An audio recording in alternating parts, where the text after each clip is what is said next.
Welcome in to this episode of API VTuber Talks. I'm your host, AtramentumX. This is episode 3. We're talking parental expectations, dating, and relationships, the third rail, so to speak, of the Asian American experience. We want to talk tonight about some of those trickier topics and have the conversation that I'm sure many of us have had many times with our peers, but maybe not had in the VTuber space. I'm AtramentumX. I'm a variety streamer and YouTuber. I am South Asian American. My family comes from the subcontinent of India, and I'm from the Caribbean historically. I am identifying as Asian American, and I'm your host of this series.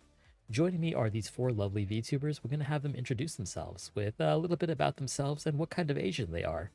Starting directly next to me with Myri Rose. Everything I prepared just went out the window. I am Mayari Rose, but you can call me Mari or Rose, whatever is easier for you. I am also a variety streamer, a realm keeper, and guild leader VTuber, although I am currently on hiatus. Other than that, I am also a graphic designer, script reader, voice actor, and book editor.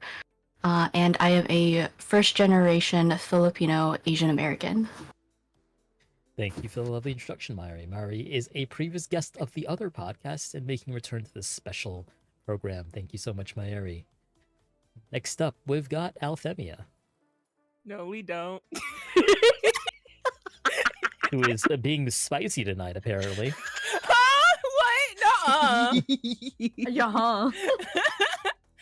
Aloha, everybody. I'm Althemia, and lately I've been streaming a lot of visual novels, but I also dabble in some RPGs and other stuff. I also make ASMR content. Currently, I'm on hiatus from ASMR because YouTube scares me. And Yeah. I am mixed with Samoan. Cool. Thank you so much, Allie. I follow Allie on YouTube. They make the good ASMR. They are my Oshi when it comes to ASMR content. Oh. Next up, we've got Adamine. Hello. Huh? Huh? What's my name? The big-headed one. Oh, thanks. Jesus Christ. Well, hello, everybody. My name is Adamine. I'm sorry, Adamine. It's like you when can people call me Atramentum, it's an Atramentum. Like, it's either good. Oh, my stars. You guys can also call me Ada, or the little shit, as you've seen in the promo image. Whichever's fine. I am an elf botanist variety streamer. I'm a second-gen Vietnamese, born and raised in the States with my younger brother. After the Vietnam War, my dad fled to the States to find work in order to sponsor my mom to bring her here. And then a few years after she arrived, I was born. And here I am, being a little shit. Thank you very much, Adamine. We appreciate you being on the pod. Next up, Safria. Hello. I'm Saphiria. You can call me Saf or Safi or Ria, whatever's easiest. I am a variety streamer. I'm a guardian demon. My family comes from Pakistan, so I am Pakistani. And I am an absolute fucking gremlin. Atrek can vouch for that. Yep. But yeah, nice to meet you all. And I'm Atramentum, and this is mispronouncing everyone's names in the introductions. All right, so we're here to talk about parenting expectations and some of the cultural biases that are out there when it comes to the more intimate nature of the Asian American experience. So I'm going to start us off with parenting, actually. I want to talk a bit about like your early childhood and sort of unlock some of that generational trauma, if you would, for everyone in chat. Oh, you love me so much. Let's go. Yippee! Yippee! Actually, you know Sorry. what? That's a little deep. Why don't we talk a little bit about your favorite foods first? I realized that it's a good icebreaker, so we're actually going to start with that. I'm going to call an audible here before going to the more serious stuff. So for you, since we're talking about childhood and parenting, what is something from your childhood that your parents would make for you that you remember fondly to this day?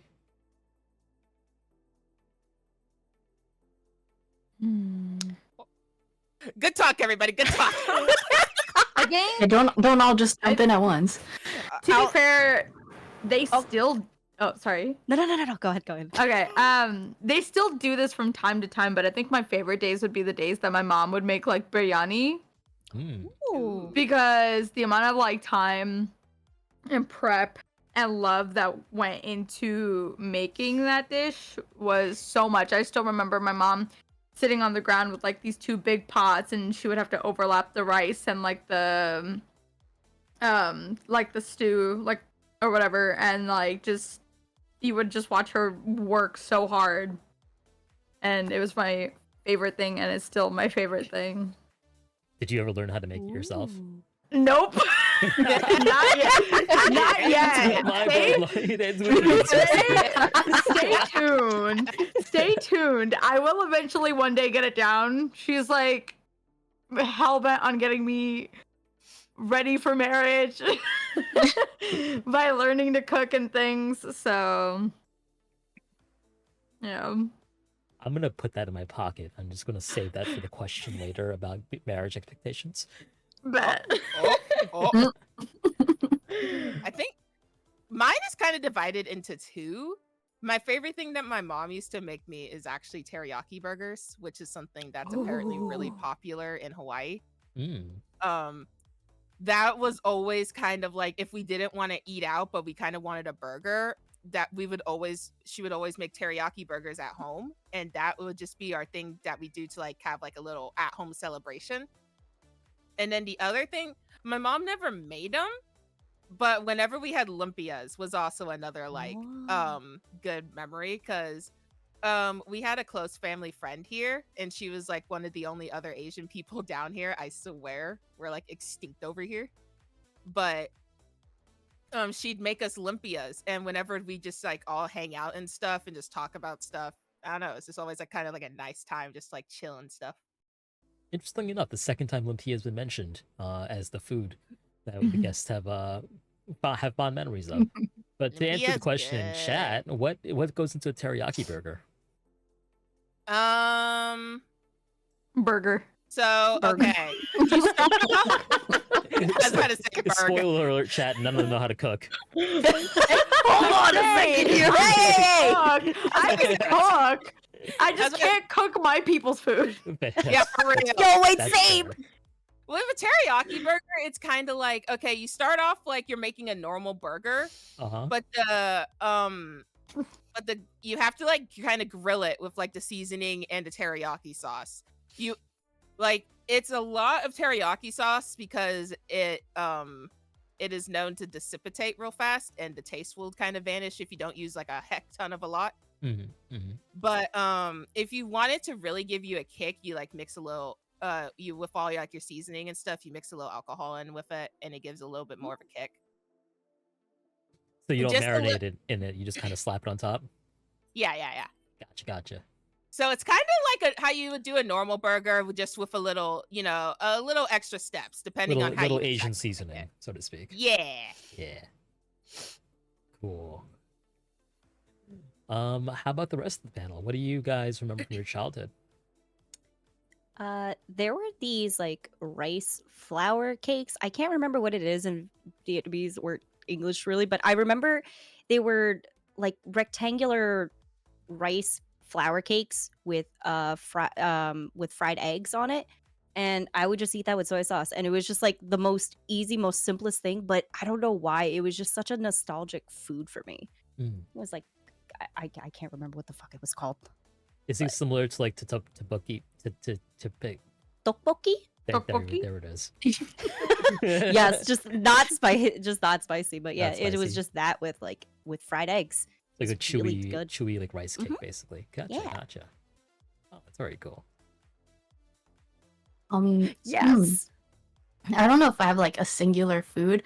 Like I feel like there's like 3 different soups specifically And like they were all made in like different occasions, but they are all very like nostalgic. Like one of them is like sinigang, which is like a sour tamarind based soup.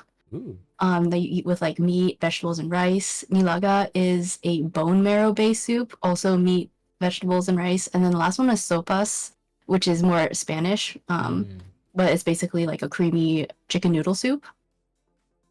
And like I remember when I was learning cooking, like those three were like the first things I learned how to cook. Very cool.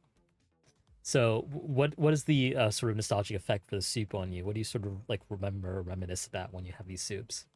Well, I mean, the sopas is definitely like it being like the chicken soup. It was kind of like our substitute for like whenever someone was sick and whatnot. Bone marrow is like really good for like your health and like your skin. So I remember my mom would like make it all the time to like be like, oh, you have to be healthy, so here's some like bone marrow soup. And like I remember I ate a ton in university. I had the nicest skin in university, and then I stopped eating it, and my skin went to bleh. And sinigang, I think, was like the earliest soup I remember eating, and like I just remember eating it all the time in elementary. That's very cool. Remember, chat, collagen very important. Get your collagen. Asian food is rich with it. Just bone marrow, collagen mass, just collagen. Ever just put the bone marrow on your face, honestly. For real. But on the topic of cooking, why don't we talk a bit about expectations growing up? So, it's no secret everyone here identifies as she, her. What I guess the question that I have is, when you're growing up, like what was the gendered expectation of you in either your household or the culture at large? Like, were you expected to learn how to cook? Were there certain chores that you had to do? And if you had siblings, can you also maybe just talk about your sort of place among the siblings too? I'm the middle child of the three of us. And so because the way that things went growing up, my sister had to hold down multiple jobs to put herself through school and things like that. So a lot of the brunt of the household stuff went on me. My little brother got away with a lot more because he's a boy, and because he's a boy, he has less to do and things like that. So he would more so take care of things like mowing the lawn and things like that, and he still does to this day. And then for me, it's more of like do the dishes, do the laundry, learn, make some food, do whatever. And another like important thing was, since I was the older sister to him, not just my other sister, but since I was also one, my main job as being home and taking care of the house and things like that was to also make sure that he was fed. Oh, wow. Yeah, because little brother, and then it's my job as the older sister to take care and sacrifice and yada yada. So you definitely had a very active caretaker role in your household, I'm guessing. From approximately what age would you say? Like how old? In general, I would probably say around the age of like 6 or 7, because not only did I have my brother to care for, but I also had my grandmother to care for because she was elderly. Yeah, she's elderly, and I took care of her from around the age of 7 up until last year when she passed. And she because she was, she became bedridden and things like that, a lot of my time went into caring for her. So I've had that caretaker role for a really, really, really long time, about 20 years now, give or take. So it's been a hot minute. Well, thank you for sharing that with us. Yeah. How about the rest of the panel? What do you guys think about the question? You can go. Allie, do you want to go? You can go. I'm Okay, stuffing my face. first Allie, then Linda. Oh, me? Oh, okay. Let her eat. After said, no food for me. No food. Oh, Before you got in the studio, the crumbs everywhere. Damn. but. Sad. Okay. But, so I was an only child, actually, which is extremely uncommon for Samoans. But my mom was a deviant. So she had me when her siblings' kids were having kids. So she had me super late compared to the others. Oh, interesting. Yeah. So, and that's mostly because my mom was in the military. So, which her family also did not want her to do at the time. But she was in the military, and she says the reason why it took so long to have me was because of, general military stress and all that jazz. Mm-hmm. But when I was born, my grandma actually moved down from Hawaii to help take care of me. So as for really like expectations, my grandma did try to like teach me some of our culture and stuff. But the most expectation I had was pretty much to be really like well versatile and everything. Mm-hmm. Like they wanted me not really like musically instrumental wise, because instruments were never my jazz. But Jazz. but my biggest thing was like with I did do chorus. I did like participate in church things. I did a lot of like extracurricular stuff. So school was kind of like my highest priority that my parents and family put on me growing up. And So kind of the expectation was for you to just do well in school, essentially. yeah, it got to the point though where I began taking it too seriously. My grandma passed away when I was in the 6th grade. And that year I ended up failing because I was majorly depressed from her passing. Right. And so the following year, not the following year, but a year after that, when I started middle school, because I went to private school, so middle school didn't actually start till 7th grade here. While I was in middle school, I started studying like really seriously. Like I pretty much drowned myself in books. And it got to the point where I actually fainted at school because I wasn't taking care of myself. Oh no. Yeah. And my school. Whoa. Sorry if you guys heard that. That was my nephew screaming. Damn. Damn, the lungs on him. Damn. Sorry. I was like, whoa, okay. Geez, I won't do that again, I swear. But my school actually prioritized my health. So they actually told my parents that I wasn't allowed to come back to school for at least 2 to 3 weeks so I could get the proper amount of rest and stuff. Mhm. And they wouldn't even send home like my homework and stuff because they were super worried about me, which I was super thankful for. But having growing up knowing that school's like a major thing that I should be doing, I kind of just walked around the house bored out of my mind because I was like, I have free time. Normal kids would go crazy. Me? I don't know what to do. Interesting. But that's kind of like the biggest thing with when it comes to my expectations and stuff. Got it. Ada, how about you? So funny enough, my parents both had like very different views on how they wanted to raise me. Mhm. So they also had me pretty late. My mom wanted me to be an A+ student. She wanted me to learn how to cook, sew, and clean because that's what the women were supposed to do. And I was supposed to just rely on whoever my future husband would have been. And I'm like, nah, I don't like that shit. But then my dad was like, you know what?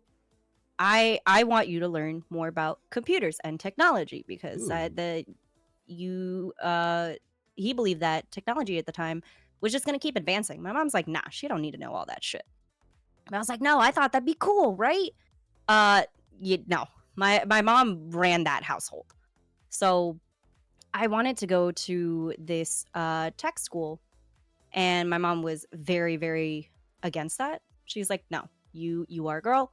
You don't need to be learning all this stuff because it's going to be useless in like 10 years. And look now. She was incredibly wrong. Incredibly wrong. And I was like, damn it, I really wanted to do this shit. But she's like, no. So then they just finally both agreed. They're like, all right, fine. It's you want to get into tech? You could be an engineer instead. I was like, Ooh. huh? Okay, It's I like, gotta guess. learn math, you want to do tech. I was like, okay. And then after all the years of like, my dad screaming math lessons into me until I would cry to sleep all the time, they decided, okay. We get it. Math is not your strong point.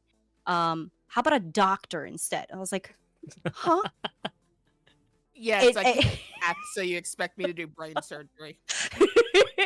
and then they're like, oh, you know what? No, we're not going to be the stereotypical, parents who are trying to make you achieve these high goals. So, just be a registered nurse instead. I was like, what?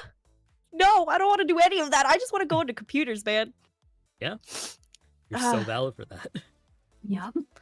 But About how old were you when you wanted to go to tech school, by the way? There was a high school for that, so I think it was about 7th grade. I think that was when I think maybe 7th or 8th grade was maybe around the time we got our like first computer ever in our house. I think that was when because I was like, oh man, this is all really interesting to me. I like all this stuff. I do feel like VTubers of a certain age are a little bit more tech savvy than other ones because we grew up in the age where you just like first computer in the house, you're figuring out for the entire household, like everyone comes to you for help.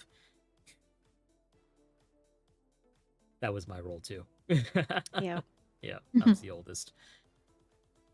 Mayuri, how about you? I think I didn't necessarily have any like expectations put on me until I was already kind of doing things that like typical Asian parents expected of their kids, like just because like I wanted to and because like I kept doing it, that's when my parents started expecting them of me. So like for context, like I'm the oldest, but I'm like the only I'm also the only child who was born outside the US. So I was like the guinea pig, not only like with my siblings, but in like my whole generation. Like I'm the oldest cousin too. Oh, wow. So like, like figuring out college stuff, translating a whole bunch of stuff like for my parents. And like my mom, she's definitely a workaholic, and because of that, she wasn't someone who really like monitored us too much. So like she didn't necessarily tell us like, oh, you have to learn to cook, you have to clean the house and stuff like that. But because I was like even from like a young age, I was definitely a people pleaser, and like I wanted to help out my mom obviously, and like my dad, because like they brought us over, they gave us like this opportunity, and they were working really hard. So I tried to like eventually like cooking with my mom and like doing laundry with my mom eventually became more of like a bonding thing than an expectation thing. But because I kept doing it so much, now that we're older and like I have other responsibilities and priorities, they're still like, why aren't you doing this, why aren't you doing this? I'm like, I have a job, I have other things I'm doing. So yeah, it's the people pleaser. It's the first daughter syndrome. That's interesting that you sort of developed those expectations because you wanted to help out. Yeah. It's like, I can't do laundry, Mom. I'm a VTuber. So Little did you know, I'm sorting laundry while we're talking. Oh my god. So this is definitely the case for me growing up. As someone who was one of the oldest cousins, the oldest among like my immediate family, and also like one of the first to go to college. Definitely a lot of the figure it out syndrome because I was the test pilot. But did any of you ever have that pressure of being compared to like other family members or worse, other people in your community? Yeah, Safi knows. Yeah, constantly. I still get compared to my siblings all the time. My cousins, they can't really compare me to because I'm not gonna lie, like 90% of them are worse than me. Ha. But luckily I don't have that problem. But once upon a time I did get some sort of comparison to cousins, like, oh, why aren't you being more like this person or that person? But that died down when like we became estranged with the rest of the family. Oh. Yeah, so it was definitely like that was a thing up until stuff happened. But I definitely get a lot of comparison with my sister because we're a lot alike in some ways, and because we're both the oldest girls of like our immediate family, and then obviously like my brother, he's younger than us, but we get compared because we're girls. And then we also have quite an age gap, so she's like 8 years older than me. And so they'll always be like kind of comparing me, or they're like, because my sister did something that like I'll probably end up doing that too, and I'm like, I'm a different person. It's not the same. We grew up differently. We had different expectations a little bit of us because of like how situations were back then. So like there are differences, and we are our own people and like things like that. And I think that's one thing like my sister is trying not to do with her own kids, because she has two 7-month-old twins. So she tries to remember that like don't put this same like trauma and other like generational trauma on like the kids. Which I think is cool, because like we hated being compared growing up, especially me. I hated it because like my sister wasn't the of one being course. compared. I was the one being compared to her. So it's just a lot of that. And whatnot. That comparison thing is so funny because, like, yeah, when I was growing up, I had it all the time. I have loads of cousins, and then when my mom had a falling out with like her siblings, it's like, no, you're perfect. Literally, like I kid you not, like Dude. I kid you not. It's so freaking funny because they switch at a moment's notice. From Uh-huh. one Yes, second they'll be yeah. comparing you, and they'll be like, "Why OMG, aren't you for doing like real. this?" And then the next minute they're just like, "Oh, my perfect child," who's like, yeah, da da da da da da da, and you're just like. The switch up is real funny Right. because 2 months ago, when we were still talking to the family, you had no problems comparing me to that cousin who never talks to the family. Mm-hmm. It's kind Yo. of funny. Like, yeah, she's out there, she's living her life, but if I do that, oh, God forbid. Seriously, I'm a- I have. Oh, I'm sorry. I'm just out here like, yeah, y'all should fight more. Like, y'all should fight I'm- because I get peace in this house if you do. Literally, that's literally like how I feel. Well, in one case, it wasn't exactly peace because a lot of the problems were being brought to our house. So, like, while there was a lot of trauma, like a lot of shit going on, a lot of the time it was the external family kind of directing it at us, and then we kind of had no, like, we couldn't do anything about it because it was just like we're just in the line of fire. Mm-hmm. But after the estrangement, and after they all stopped speaking to us and they all stopped coming around, and like that whole ordeal, it got a lot better. I still get compared to my sister pretty often. But they're a little bit better about it now than they were growing up. I sure hope so. Yeah. Ada, I think I cut you off there. What were you gonna say? I had a very similar situation. So like a cousin of mine who's like 10 years older than me or whatever at the Mhm. time. He ended up going to college to be a lawyer. Ooh, yay, fancy. Now fancy. they're like, oh yeah, you got to be just like him. You got to go to university. You got to be a lawyer then, blah blah blah, or be a doctor, whatever. All right. And I was like, oh, okay, cool. And then some shit happened, and he turned to drugs, and it was a bad Yep. time. And my aunt was like, oh, you know what, you should go live with Ada's family then, because at the time my dad's family lived quite pretty far away, a couple airplane rides away. So my aunt thought like this would be a good lesson for him. Like, oh, he'll live here and everything. And he just went down a really bad path for a while. Mhm. And then after that, yeah, the whole situation of like, oh no, he was bad. Never mind. Don't be anything like him. You're great. You're great the way you are, sweaty. And I was like, all right, cool. And then another one of my cousins, she ended up being a doctor, like a few years ago. And my mom's like, you should be like her. And I was like, Mom, we're past this. I'm old now. I'm older now. We're past this already. I have a career. I have a 401k, Mom. It's fine. We're fine. Yeah. Yeah, no. Felt. Because I had a cousin that was like that too, where she was on track to becoming a doctor, turned to drugs and alcohol, etc. And and the comparisons to her died down. But especially because she and I were close, so then they'd be like a lot of like, hey, she's being a doctor, like you should go in that direction too. And then when stuff started going downhill with her, they were like, okay, yeah, never mind. You're good, never mind. I just want to remind everyone listening that Asians, in fact, do drugs too. Not all True. perfect. We are not perfect. And contrary to popular belief, we all don't. Not all of us know how to math. Yeah, no. So Yes, Math. like I can't math for shit, but sometimes I can tell when stuff's not adding up. But That's it's a super whole different important thing. because, like, I think that is like not included when it comes to like telling people about like addiction and like substance abuse and like mental health, because they Yeah. just assume that we're but perfect automatons and we don't do stuff like that.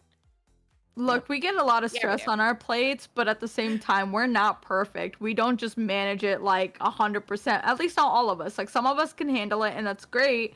But there are some people who do need a drink every once in a while to calm the nerves and get past whatever they're going through or things like that. Like we're not perfect either. And it's really important that those resources are out there and that people understand that there's places for them to go to get help too, because you see a lot Yeah. of stories like this, people who are high achievers who kind of just like have it crumbling down when they're like, in adulthood or even earlier Yeah. than that. Mm-hmm. It's like Antarctic is saying in chat, we're treated like the model minority. What does the model minority mean? You're high achieving, you don't need any benefits or help, and you don't have the problems that the other minorities do, quote unquote. But we all have it. Trust. Yeah, but we all It's, have it because everyone has a story. But the most important thing is you get the help that you need. Exactly.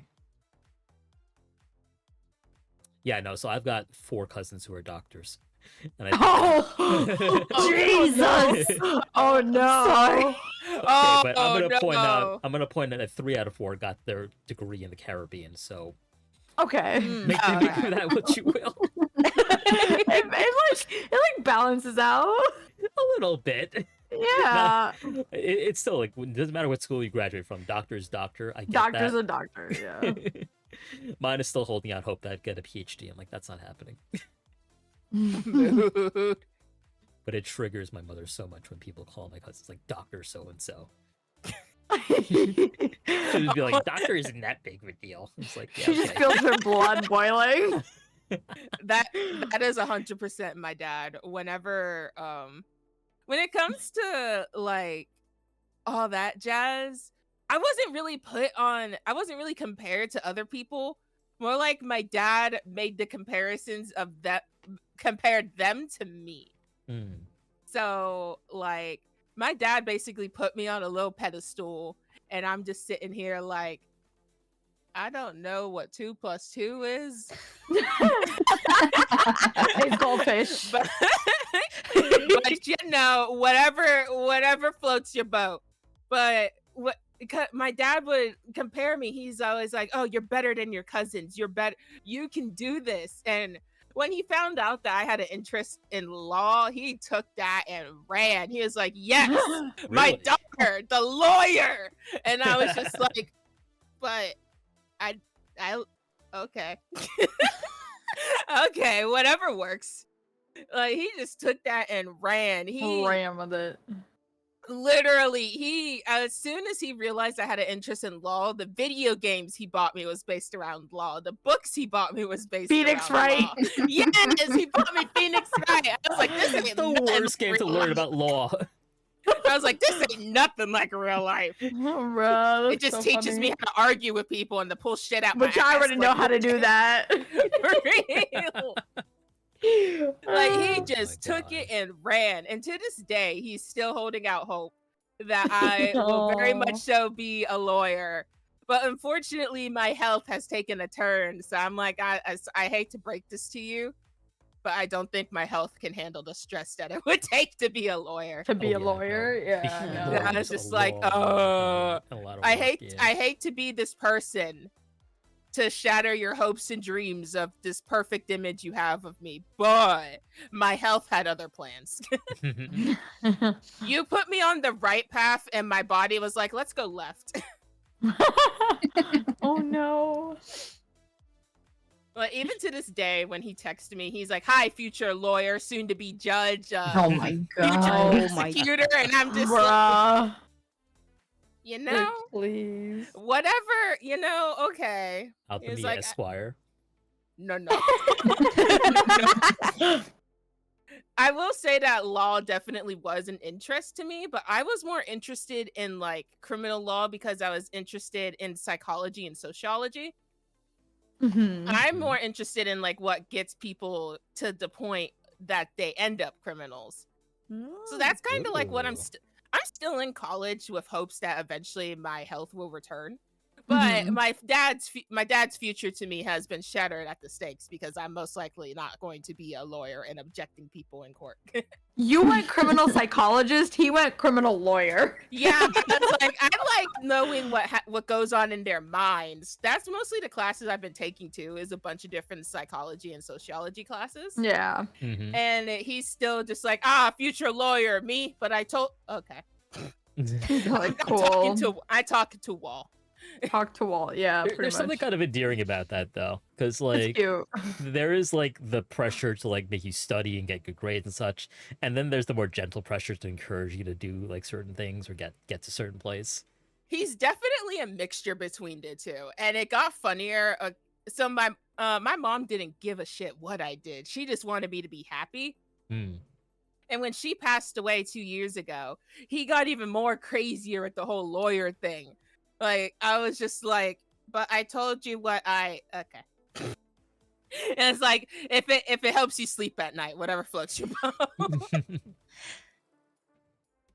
Allie's dad is currently in chat suggesting that she becomes a profiler, by the way. No, he ain't. Hi, Allie's dad. Hi, Allie's family. I have family in chat, but my dad ain't watching the stream. My dad doesn't. Fun fact: Allie's dad does not know she's a VTuber. Oh, you're becoming a lawyer VTuber then, right? Oh no! Ooh, wait a minute. It's like you told me to be a lawyer, not a virtual one on the internet. Settling VTuber law disputes. Yeah. Bring out the screenshots. Bring out the screenshots. Bring me the Google Docs. I need all of Exhibit it. A. I sense you are guilty of being a bitch. Yeah. How do you plead? Not guilty. As your virtual lawyer, I recommend you plead guilty because it'll get me out of this You quicker. don't plead guilty. You just plead sus or not sus. Bruh. Oh, with all my friends in the VTuber sphere, everyone's sus. Everyone's pleading sus. True. Like True. law and order, but sus and not sus, and everyone just presumes sus until proven otherwise. I'm You're just gonna keep my sus. sus contained because the last time I let my sus out, well, we know what happened. So Oh my goodness. But it Real was cheeky funny. situation. a real, indeed. But Mayari, if I could ask you actually, what did your parents sort of have in mind for you growing up? Like, did they have any specific career goals for you, or did it was sort of like, let you figure it out, I guess?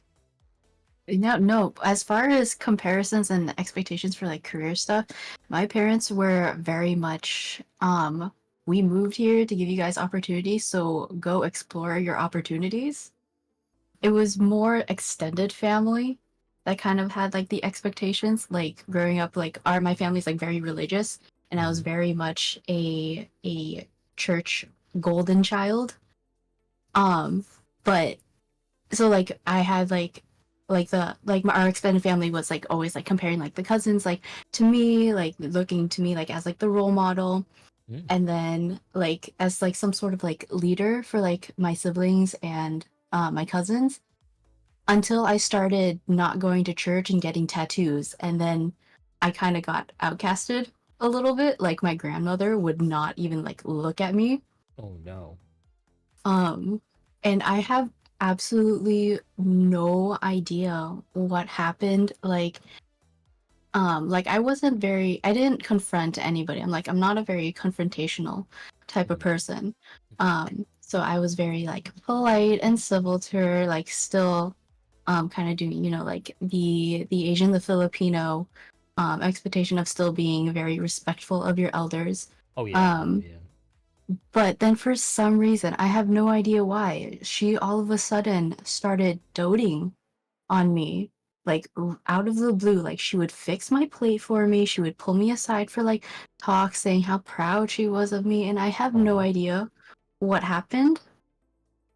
And but like I did notice it happened um after she kind of realized like the other cousins were also getting tattoos and different and piercings more than I did. So maybe that's why. Mm-hmm.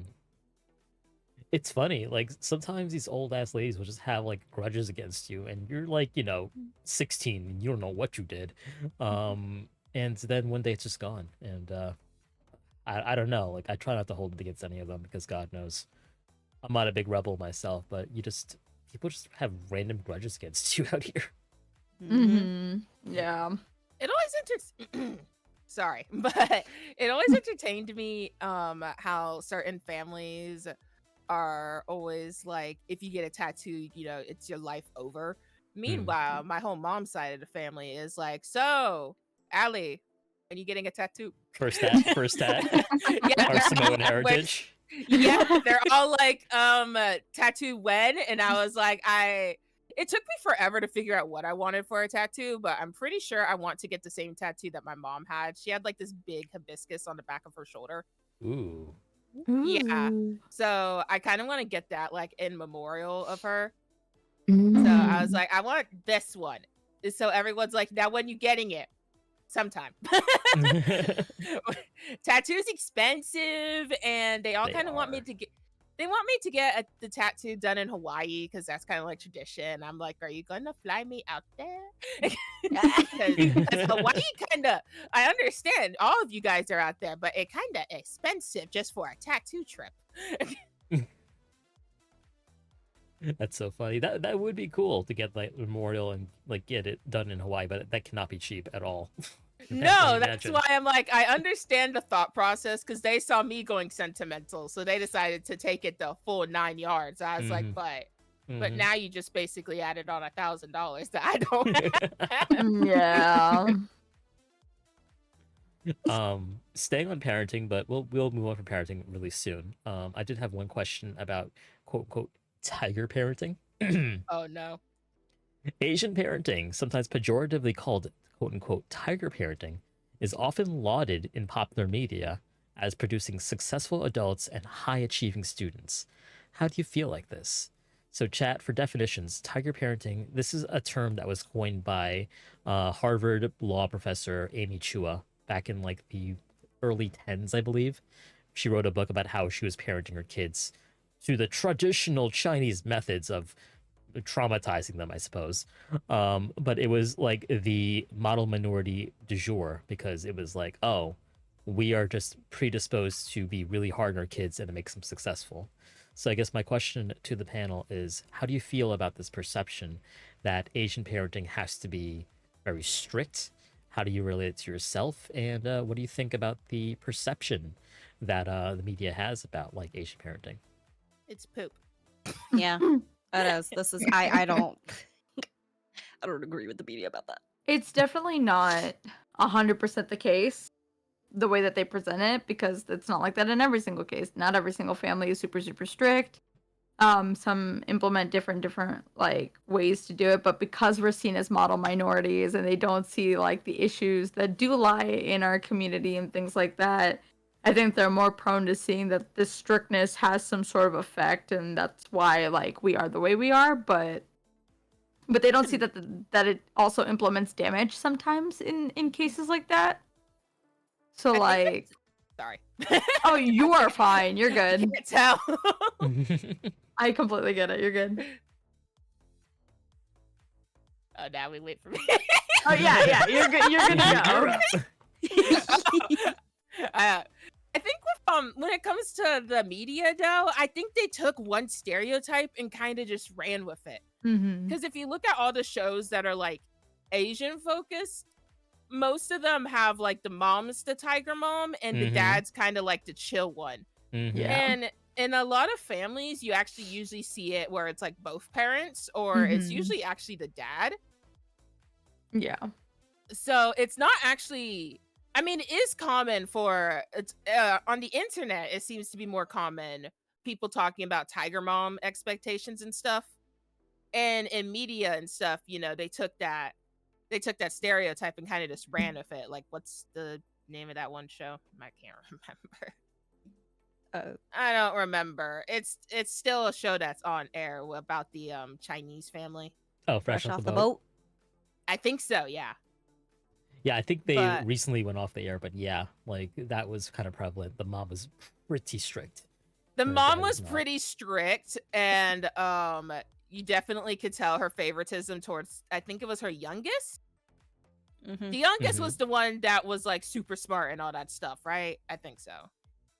And the dad was like super chill and all that stuff. So, but I also think that that's a more like Americanized stereotype, because Mhm. if you leave America and you go to like other Asian countries, you see it's more not so much what you see in the media. It's more kind of balanced. It's not so one-sided. It's usually both parents or usually the patriarch when it comes to the households. Yeah, well, not everybody in So- Asia can be like a scholar, like It's all Yeah, yeah, that it's too. also very situational because like for instance, like where my family comes from, especially growing up wise, there were a lot of like stuff in regards to like, oh, like women don't really go to school as much. They had to fight for their right to be able to go to school, and then when they do go to school, like obviously the things that they learn are a little bit different just because like the situation over there and things like that. So it's very situational. It's very like when it comes to like studying and things like that, not every single like thing is gonna go off that stereotype. And even if it's based off of different situations, like there's a multitude of ways it can go. Like some parents are both strict, one's strict, one isn't, both are relaxed. It's Mhm. not always going to be that one stereotype that there has to be strict parenting somewhere when it comes to studying. Absolutely. Because there's also a nurture aspect that a lot of people tend to strip from like, when they're talking about the stereotype and things like that. There is a nurture aspect that a lot of people just seem to not see because they're so focused on that tiger parenting. Very much so. Yep. Yeah. I think me and Atra were talking about it in the Discord the other day, but after doing more Mhm. research on it, I think Amy Chua's kind of perspective of it kind of has warped a lot of people in America. Because I was going through like articles and stuff and reading the comments of it, and a lot of people were commenting mostly stereotypes, and a lot of them were commenting like they're saying how she should have been more stricter with her youngest daughter, which I'm pretty sure the youngest one is the one that kind of like broke the norm. Yeah, she pushed back the youngest one. She's like, "This is too Yeah. strict. I can't do this." Yeah. So See, the thing about Amy Chua is like what she was saying is nothing new. So this right here is is the cover. This is an infamous cover from Time magazine from August 31st, 1987. So this predates, I think, most of us here on this panel, if not all of us. But even then, there was this sort of narrative in like American society that Asian American kids, like Asian American students, were somehow brighter, smarter, and like they were the whiz kids. Like this is a prevailing like thought that has been like around for a long time, and there is many reasons for this, not the least of which includes the pattern of immigration to the U.S. in that only skilled people and like middle class people were allowed to immigrate for a long time until the initial wave of refugees from Southeast Asia. So 60s onward, 60s to like the mid 70s, you had the basically like the doctors, the lawyers, and like the businessmen from like India, China, Korea coming over and being like, you have to study. Like you got to work, you got to study, you got to open a business, right? Mm-hmm. And it wasn't until like the economic like circumstances of Asian Americans change, where you had a lot of people coming in as refugees or as workers, or even coming in like as undocumented people, that it started to diversify a bit and have people of all strata living in the U.S. But the prevailing thought of Asian Americans being really studious and entrepreneurial and opening businesses and becoming professionals, that's been an enduring thing that's stuck around since the 60s. Because there was just this bias that like, oh, Like these are the smart these are the smart people. These are the smart intramural ones. It wasn't that you're picking the ones the best of the best in those countries and brain draining them. It's the same with the Philippines. Like they took all the nurses out of the Philippines and then just assumed when they got here, like, oh, I guess Filipinos really like nursing. Did they really? I actually didn't know that one. The Filipinos. Yeah, it's our actually. pastime. Oh wow. I didn't know they actually took all like the doctors and nurses and stuff from the Philippines. Well, they didn't like Mhm. take them at gunpoint, but like when they're offering like jobs and such. I didn't know they did that though with the Philippines. Is what I meant to say. Well, here's the thing about the Philippines, and I will get back to the discussion real quick. I just have to be a history nerd real quick. So after the Philippines were colonized by the U.S. in the early 20th centuries, like about 1910, 1905 or so, Filipino workers started to come to the U.S. to work in agricultural roles in California, Hawaii, and so on. They were extremely hardworking. They were used to like the sun. They got paid less than the other workers, but like they didn't really complain about that because how could they? And the thing is, like a lot of these Filipino men, especially, number one, women weren't allowed to immigrate, so it was just men, just a bunch of single Mhm. guys. And they, at this point, had American culture in the Philippines for at least 10 to 20 years. So they watched Hollywood movies, TV shows. They knew what style was. So they would, on their nights off, dress up really nicely in suits and be dressed to the nines, look really nice, go out on the town, go drinking, go dancing, whatever it was. And it turns out this was very popular in California because these guys were like kind of hot. Like they were in good shape, they dressed nicely, they had jobs, they had money. So then Californians were like, oh my God, they're coming here and they're dating all the white women. And there were riots. This is the Watsonville riot of 1922, My Oh, God. Bruh. as where soon they as you said that, it light bulb just like clicked in my brain. I was like, Watsonville.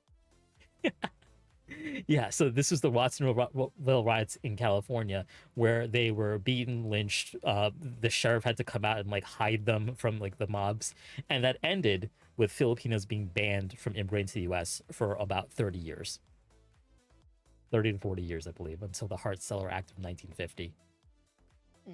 Which is I don't know how he ended up with me rambling about this, but the point being was that like the way that they select people to immigrate to this country early on with quotas and like specific jobs and such has forever changed the perception of like how Americans see Asian people and Asian Americans. Because when you're bringing those skilled people, like the most hardworking people, the most fashionable people over, it tends to color the biases in a way that people might think is positive, but actually isn't. I banged my little gavel. I've decided. That was a little Filipino American history for you. I'm pretty sure you know more about Filipino American history than I do. I did some research, some reading before this. But yeah, no, it was two different things. Because like South Asians, so Indians especially, like came here to work agricultural jobs, especially from Punjab and like the north, in addition to Mhm. Filipinos, and like they were not allowed to own land. So literally, they had if you wanted to own land in this country, you had to either marry a white woman or a Mexican woman because they were actually also allowed to have like to own land because of the way territory was out west. So you had a lot of those mixed race like marriages at the time because otherwise you just were shit out of luck. You're working somebody else's land. Mm-hmm. Anyway, I digress. Enough about history. Literally, some of the first elected officials to like to Congress that were Asian American like came from agricultural backgrounds. Like they were like born to like agricultural laborers who they went to, like law school or something. So, like Dilip Singh Sond of like California, who's the first Asian American in Congress.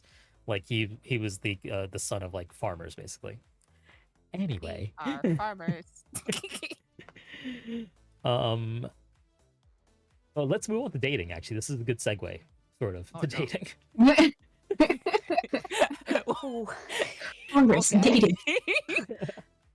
Yeah, thank you, Antarctic. Exactly, yes. Dating, here's the question. Dating as an Asian American can be rife with prejudices, some overt, some more subtle.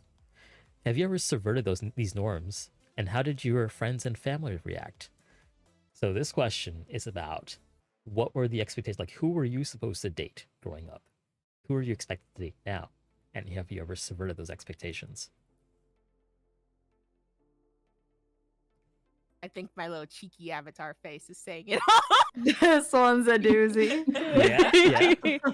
Yeah. Well, for me, some of the biggest stereotypes, especially because I am on the East Coast of America, Islanders aren't common over here. So whenever people would ask, like, "Oh, are you?" They would assume I'm mixed with like Asian or something. Mm-hmm. Which is why I was super shocked when I was watching episode 1 when the two Koreans were like, "Yeah, we get mistaken for Samoan all the time." I was like, "Huh?" Well, because those two are why they're built like brick shit houses, the two of them. That's why. Yeah, but people over here, they hear I'm mixed with Samoan. They're like, "What's Samoan?" I was like, "Oh, you know, it's a race. It's from, a Girl people- Scout cookie. It's a Girl Scout. Shut up. I hate it. Love that. Like, it's so common for me to like get the questions of, "Oh, what's Samoan? What's and this and that?" And then when people find out that it's an Islander type of thing, they'll look at me and they'll be like, "Oh, so you're like super exotic. You have to be like this No. and that, and you have to be like this and, Bruh. that, and good in bed. You're gonna make a really No. good housewife one day." And I'm over here like, "Huh." Oh. Wait, I what about completely- Islanders make them good in bed? That's for another show. They That's for get the another motion podcast, of the man. ocean. Oh my What god, the That's for another podcast there, kind sir. Anyway. But that was kind of so even though over here they don't really know apparently what Samoa or Samoan is, they still have this kind of like stereotype about Islanders being like super exotic, super hard to get. Mm-hmm. And for the state I'm in, we're kind of divided into like 3 parts. We're divided between like the city sectors, the country sectors, and the beach sector. If you go to the beaches, that's kind of where it gets like super worse, because that's when they're like, "Hey, you want to come back to my hotel with me?" And it's like, no, shoo. But outside of like people's expectations, I was expected to date within my race, basically. Mm. And it wasn't necessarily because my parents my dad probably was just like hates everybody, but for my mom at least it wasn't so much that she wanted me to date within my race because she didn't like the other races or thought I was too good for them. It was mostly because of the stereotypes that people have when it comes to Samoans. And she didn't want me to possibly get hurt because she knows that while she was in the military, it was like super bad. So, because a lot of people in the military was like, they know, because my mom looked Hawaiian and everything. Mm. So they would be very strict. So a lot of people in the military, it kind of haze her and all that stuff. So it wasn't so much that they wanted me to date within my race because of, the typical, we want you to have a good children, good family, or stuff like that. Mm-hmm. My mom was more worried for my safety than anything. On my dad's side, he probably just hated every other race, but that's besides the point.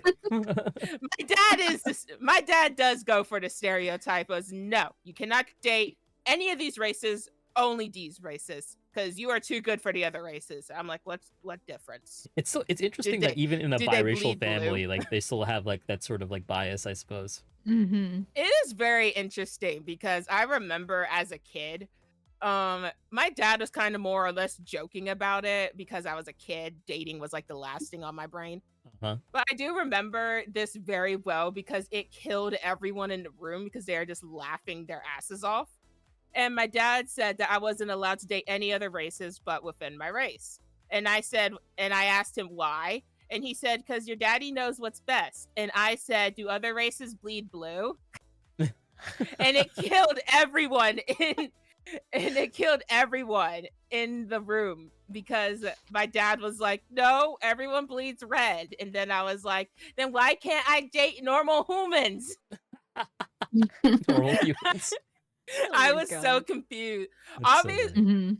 my dad was kind of getting frustrated at the time, but he also knew I was a kid, so he didn't really hold it against me.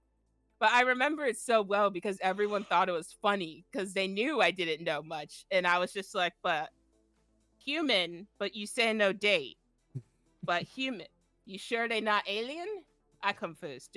Are they gonna It's grow another head? weird when they put like these expectations on kids like that. Like, okay, we Yeah. gotta condition you from Yeah. like young to like not want to date outside the race or outside the community. It's like I think number with one, anything, number one, you're not even gonna let me date in the first place. So why are you telling me this? for real, we're not allowed to date till we're like 40. You're not allowed to Well, date till you're like- married. I'm still not allowed. Yeah. You're Yep. still- No. I'm still not allowed to date either. It's okay, fam. Yeah, no, it's okay. Completely understandable. It's really funny for me now because like now that I'm older and my parents talk about it more and they push it more than they've pushed in past Mm-hmm. because they're like you're past 25 because there's just this thing where like once you're past 25 everyone's like why aren't you married or whatever. Right. So my parents will, gradually bring up the conversation, and I get very, very irritated. Like, I shut it down right away, type of deal. Like, cause I don't know, it's just an uncomfortable spot for me because in hindsight, like my whole life, I've been taught not to talk to boys like that, and mind you, there were aspects where I did, like behind their back, maybe a little bit, but like. Of course. But it's a little weird when your family's suddenly like, okay, but what about this boy? Okay, but what about this boy? And they're like, okay, you don't like this boy? Then where are your options? You don't have any other options? Well, this boy comes from a secure family. Like, why don't you give him a shot? Just talk to him. And then I'm like, well, if I start talking to him and I tell you guys that I'm talking to him, you're going to make it a deal in your head. And then it's just going to be like signed, stamps delivered. Like, and I'm not about that. And so, like, I'm just kind of like, I told my parents, I'm just like, it gets very weird for me that you guys are suddenly so interested in me having a love life when my entire life you guys would get upset with me sideways if I was talking to a boy normally, let alone in a relationship aspect. And now you want me to go and find somebody and, like, do this whole courting thing. And, like, obviously it's not, like, normal dating either because we Right. don't date. We, You're not allowed to date like that. Right, Yeah. right. And so... like on one hand I'm very happy that my family's not the type to be like, oh, let's arrange you with somebody, because there's a lot of families where my family's from or like in similar cultures where arranged marriages are very, very, very common and very popular. Mhm. And it's been like that for years. Like back then you didn't even have a choice. My grandmother got married at 13. Like the second you had your period, like, and you were in a, like, becoming a woman, you were gone. So, over time that's obviously evolved and they've chilled out on that, but arranged marriage is still a very prevalent thing. And I've seen a lot of my cousins go through it and like their lives get ruined by it. So I was always very like happy by the fact that like my parents want me to choose and they want me to have that freedom and all that, but also the pressure does not help. Bear in mind, chat. Because it's like Bear in mind, chat. When Sappy means arranged marriage, no one's like being like kidnapped and like sent kicking Yeah. and screaming to like another village. no. That is the traditional like what people think that means, but in actuality, it's more of like parents Like, introducing each essentially- other to like their kids and such. And Yeah, so like if I was gonna there's say, somebody nowadays it's more this family gets together at this family, and then they shove kids together and they expect magic to happen. right. No, yeah. So essentially it's like, okay, there's this family and they know this other family exists and they probably have some sort of prior knowledge of each other. And then they're like, hey, my kid's like 25 and hey, my kid's like 24. And they're like, okay, like, they look like they're a good match. They kind of size it up and then they sit down and they have a conversation and they're literally like, do you say yes? Do you say yes? Because they still ask you for your consent. And then, and even if you say no, like they'll try to talk to you and see what the deal is and see what your worries are and things like that. Cause getting, being in that position of not talking about relationships and then suddenly having to get married, it's very anxiety inducing. Oh yeah. It's So, a big, like, whiplash. oh yeah, like that's how I felt. I just felt like constant suffocation when my family brought it up to me. Mm. So, it's just one of those things where like you meet you talk, you decide if you're a good fit, you give the kids some space to kind of talk and get to know each other and figure out if they think this thing is going to work, and boom, you work towards marriage. But it does depend, because there have been cases where like that's obviously not the case. They just kind of marry them and off they go. Mm-hmm. But for the most part, like most families that care about their kids and things like that, they will get consent and they will make sure that you're okay with it and things like that. But it's just about seeing like whether you vibe or not and things like that. The rest of the Course. relationship shit can come after you get married. Like that's the belief. That's the thought. Like, Yeah, the old-fashioned way of thinking. right. Right. It is definitely a lot less prevalent these days, especially here Thank in goodness. this country. Thank goodness too, because Thank God goodness for knows. that. Yeah. Yes. I'd like to hear from Ada and Mayuri, their thoughts on the question. So Oh, you- go ahead. do- No, go you ahead, wanna go No, Okay. go ahead. So I was always expected to be with someone within my own race because, my parents were a lot older. Their English wasn't so great. So they're like, oh, we want somebody that we could be able to communicate with and communicate with their families. I was like, oh, okay. Mhm. And I guess my mom was okay with like one other race, I guess at the time. But anyone else was absolutely a huge no for her. But I was also given the whole spiel of like, oh, no dating until you're married or some shit, right? I wasn't even allowed to talk to boys. I wasn't even allowed, Literally.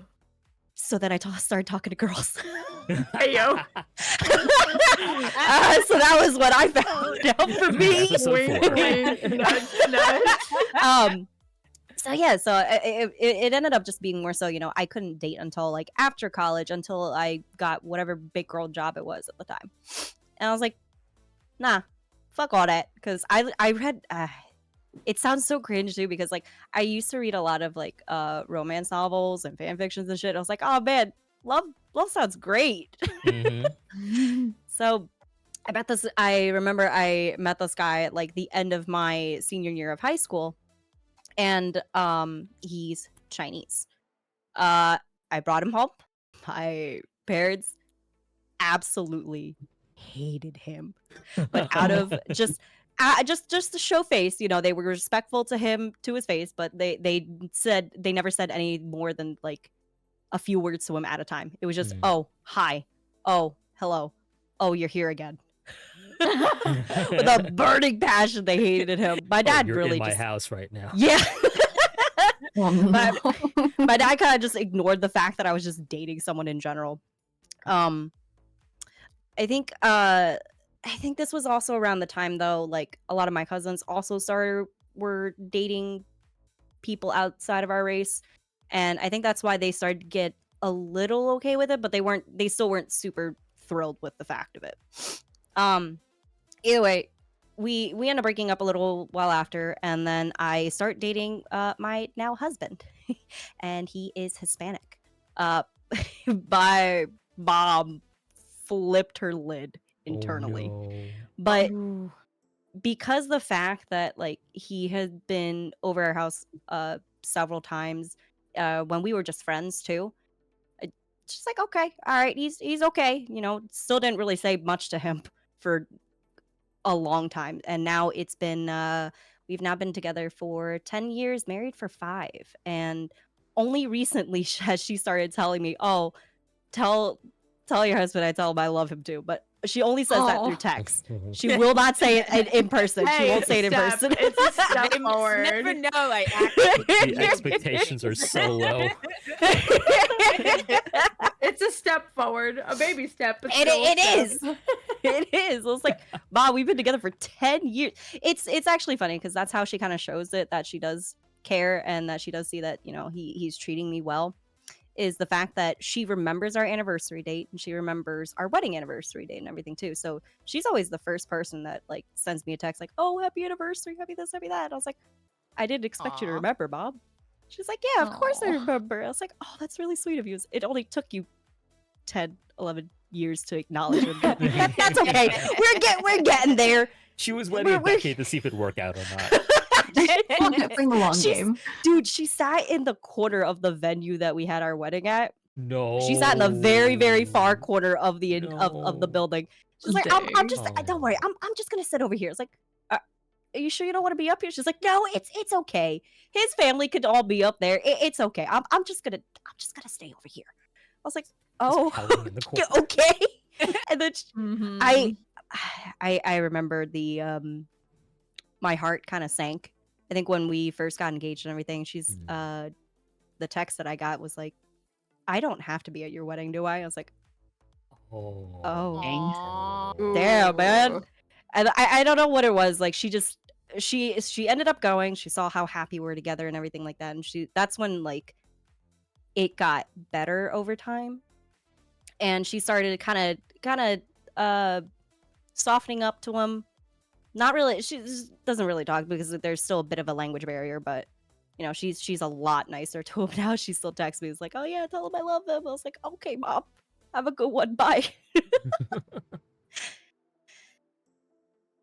I'm happy that she found it within herself to sort of break that barrier down. It doesn't excuse like the way it was previously, but it gives hope that possibly things will continue to improve. It happened more when a lot of my cousins started being with people outside of our race and then even getting married. So she's like, wait, oh, this is okay. Okay. Well, maybe I'll change my ways a little bit.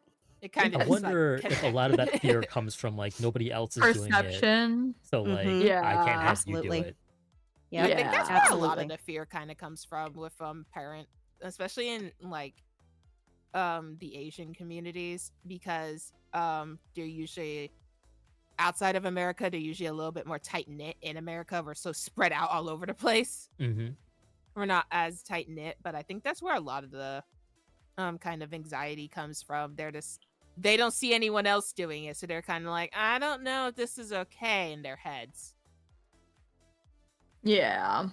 It's also like kind of like a perception thing because they don't see that happening. They also sometimes I feel like are scared of how people are going to perceive them because of the fact that like there's a mixed relationship outside of the race. But yeah, that's also a thing. Yeah. I What will forgot people about think? that. Yeah. Yeah, Yeah. what will people think thing. Yeah. Yeah. Mayuri, how about you?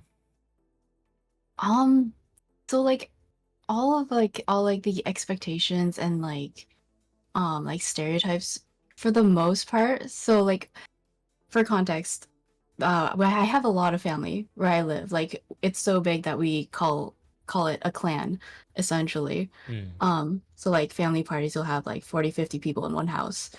But like most of the stereotypes and like the expectations that follow more of like the traditional ways of thinking comes from my well, we call her a grandma, but technically she's like a great aunt on my dad's side. And it's kind of funny because hearing you guys talking about your parents or like expectations of like wanting you to like date within the race. My grandma, she absolutely hates the idea of us dating other Filipinos. I have absolutely no idea why, but like even my younger cousin, like she recently just started dating someone and like he's such a nice boy. He's super kind, super sweet. Again, going back to like the whole religious family thing, he's super into God and being a good Christian, but because he's Filipino, her and my grandpa absolutely do not speak to him unless he speaks to them first. And I don't know where this prejudice against dating other Filipinos has come from. But like as far as like my own personal experience, I don't know if I can really talk too much considering I don't think I've ever been on more than 3 dates with a boy. Like I actually don't have like very much dating experience, which is kind of why I let like the other 3 talk more about their experiences. I think what I'm maybe curious about is like, what would your approach be if it came to like maybe introducing somebody who's not Filipino to your parents, hypothetically? I mean, honestly, my parents, in more recent years than before, like even when we were kids, like no matter who it was, no matter what race they were, if we like just talked about a boy, it was just more like very playful teasing. They were very like supportive. It's mostly my grandma, if we were to ever marry a Filipino boy, that would kind of be we would kind of have to be a little careful. But yeah, no, if I were to introduce someone, I think the only thing would be like I have to make sure that like we're super serious. Like being demisexual, it's hard for me to like get romantic feelings anyway and get into a relationship. And like me being cautious about relationships in general, I think like I probably wouldn't even talk too much about who I'm dating unless I kind of know that things are progressing smoothly or more into serious territory. Like super serious, like about to like give that person a ring, like, hi, meet my boyfriend. Okay, maybe not that much, but like to the point like some people are like, oh yeah, I'm like I started dating this guy, or like I've gone on like like we've been dating for like a couple months. I think like when people define the relationship, Right. essentially. What are we, basically? Yeah, like in Filipino culture, there's like this whole idea of like courting and whatnot, and like over here, it's very different than like what my parents were used to. So I probably wouldn't introduce anyone until we've like established like a relationship, like we're exclusive, we're boyfriend, girlfriend, whatnot. We potentially might even have like already started talking about like long-term plans and stuff like that.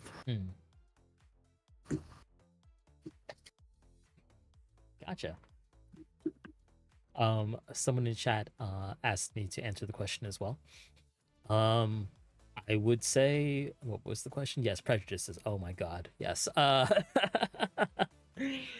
do I put this? So, while I am South Asian, Indian specifically, my family has lived in South America for upwards of 5 generations now, in a country called Guyana, which is biracial. It is about 1/2 African descent and 1/2 Indian descent, and then some sprinkling of Portuguese and Chinese and other indigenous people. Little mixing And pot. yeah, it's a little mixing pot, as most English colonies tend to be, unfortunately, because that's what they were doing back in the days. They were taking people from here and there and dropping them there. It's like, go cut sugar cane, you bloody savage. Anyway, yeah. So they have internalized a lot of prejudice just by virtue of like the nature of that country and like the competition between the two like races and like politics and such. And when the like obviously wasn't allowed to date growing up, like that was not what you're supposed to do, but like it doesn't stop my mother from like having the talk where it's like we would really like you to like, marry specifically a Guyanese like Indian person, and you should like go to temple and like find one there. And I'm like, that's a very small pool of people. So as time progressed, and though that the eligible candidates were not coming through, and by the way, most of my family have married like other Guyanese Indians, so it's like there's nobody, but like they relented, like, oh, you can also do like Indian from India. I'm like, sure, okay. Meanwhile, I'm dating like all kinds of other women, like in the undergrad. I'm like, okay, sure. And like eventually when I got out of like undergrad, like my mother especially was like, okay, we see, because I went to a high school that was 70% like East Asian. Like, okay, most of your social circles are these East Asian people. We would be fine if you marry just another Asian. And I'm just like, cool. Well, what about white people? And they were like, don't you ever say that in my house. I think that's like a huge fear for my family. They're just like, I think that's probably all of our parents fucking probably, yeah. Like the funniest part, like growing up, I didn't even briefly think for 2 seconds that I could date outside of like the Pakistani circle. Right. Like I just always thought that I was meant to marry a Pakistani, and then like once I was in my 20s, like my early 20s and stuff, for like even a few years back, I then started thinking about it. I was like, I could date a Moroccan. I could date anybody as long as they're within the religion. That's like the only criteria for my family is he's a good Muslim And like that's really, and then he treats me right. That's a good pool. It's 1 billion people. And so I'm like, this opens so many doors. I got very excited. Yeah, it's not just like the 3 boys of the mosque anymore. It's like the entire world. Exactly. Yeah, there's no good boys in the mosque here, let me tell you. But yeah, no, it definitely did open some doors for me, because I was like, so I don't know, it feels so limited when you're like, okay, I can only date somebody in my background, my religion, my race. Like it just feels so limited. And I'm like, okay, these people, they're not options. These people, they're not options, etc., etc. So you start like blocking it off, right? You're like, okay, I can't have like this, that, and the third. But then when you start thinking about it, and then you're like, right. And then when you're suddenly like realizing, okay, it's okay if they're not Pakistani, as long as they're good Muslims, like the criteria in your head gets more better explained to you, and then you're like, okay, that makes sense. Then I'm like, okay, I have so many more options. It's not just limited to Pakistani, even though my parents would love for me to marry a Pakistani boy just so he could like converse with the family. But even that depends, because depending on where you're from, that too. But that also depends, because like there's so many different languages that are spoken there. So like I could still marry a Pakistani boy and he still probably might have trouble conversing with the family. Like for instance, if he speaks Pashto, like, or something like that, like it might be harder for him to still communicate with the family. Yeah, me bringing an like, Indian girl home, like, yeah, which part? Exactly. I'm like, yeah, like you never specified. Because you know, like I'm from my ancestry is the north. I bring someone in the south home. They're eating like chilies by the bundle, and like they've got last names that have 16 letters in them. Like it's a different culture entirely. 100%, and it's crazy to see how different the cultures are when they're like so close to one another. Because the British weren't thinking when they drew the borders. Pretty much, yeah. But it's just like, it's just so cool to see like the differences, but it's also like, I don't know, it's also just really funny. Yeah, I definitely think I internalized like growing up, like, okay, you got to marry within this like limited scope of people, because like this is where I was living and this is my neighborhood. And then I went to like high school in like a different part of the city, and it's New York City, so like there are millions of people here and all kinds of people, and it's like, oh, yeah, oh, that's the thing. this girl's New York. pretty, It's that just an girl's pretty, amalgamation. that girl's pretty. I've got hormones. Yeah. You sure you got hormones there, sir? You sure about that? I'm sorry, I cut somebody off. Who did I cut off just now? Oh, I mean, I don't know. I mean, I was saying something, but I lost track of what I was saying. I'm sorry, guys. I was gonna mention you're fine. something, but Yeah, go for it. Go for it.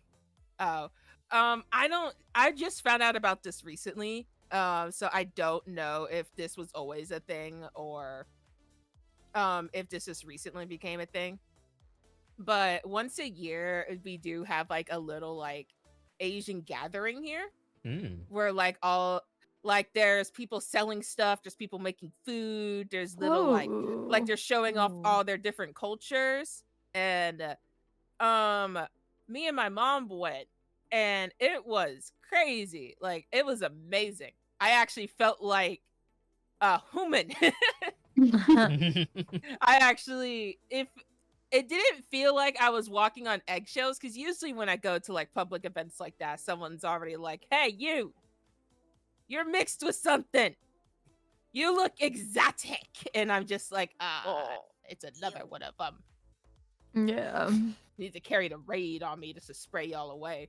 But when I went to this place, and it wasn't like in a building or anything, it was like out in the open. It was under a highway bridge, to say of all places.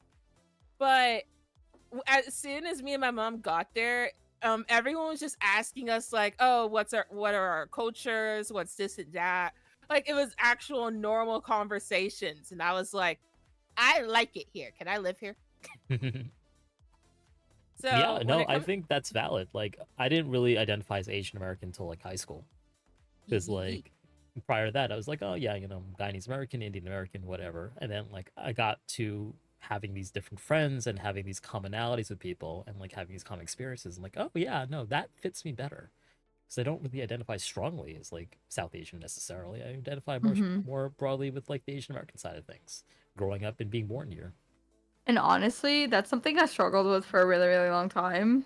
Was like accepting, or not even accepting, but coming to like the knowledge that like, hey, yeah, you are this too. Because for the longest time, you know, being okay, so growing up as like a Muslim and things like that, everyone, what I've always noticed is there's a lot of erasure sometimes when I've been like, hey, yeah, I'm Asian. Because sometimes I don't like to get into specifics because then people ask like a million questions and they're not always the best questions, if you know what I mean.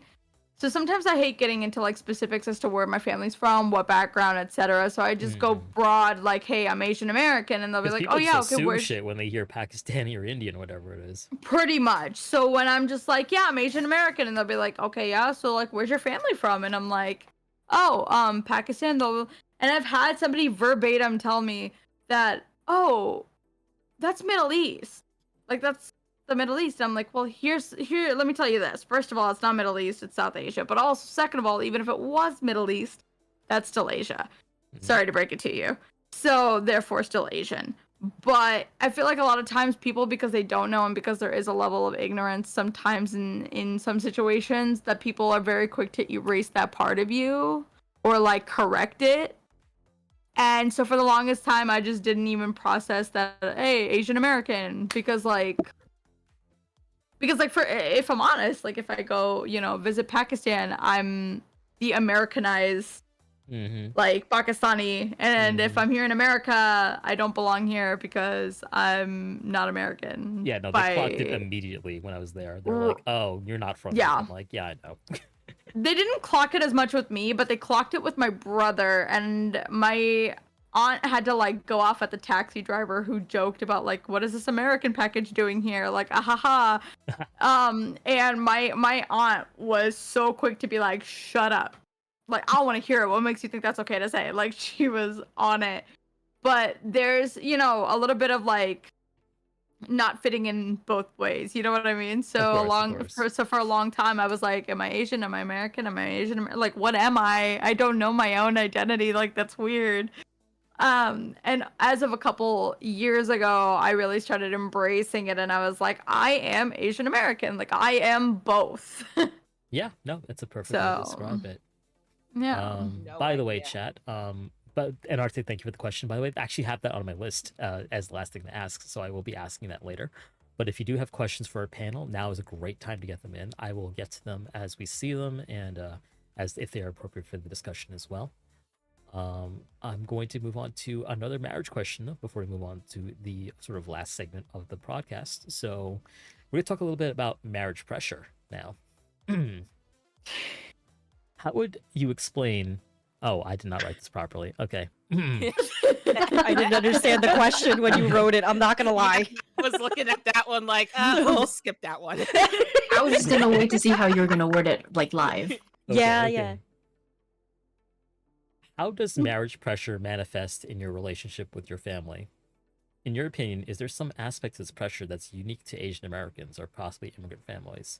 So the question is essentially, are your parents currently pressuring you to get married if you are married now? Did you feel that pressure to get married before you were? And like, is that something that everyone's giggling? Is that something that might be unique to your experience, or do you think it's something a little more universal? I have a lot to say, so I'm gonna let y'all take the floor first. I feel like my parents are just still waiting for me to get my shit together. Single. For real, same.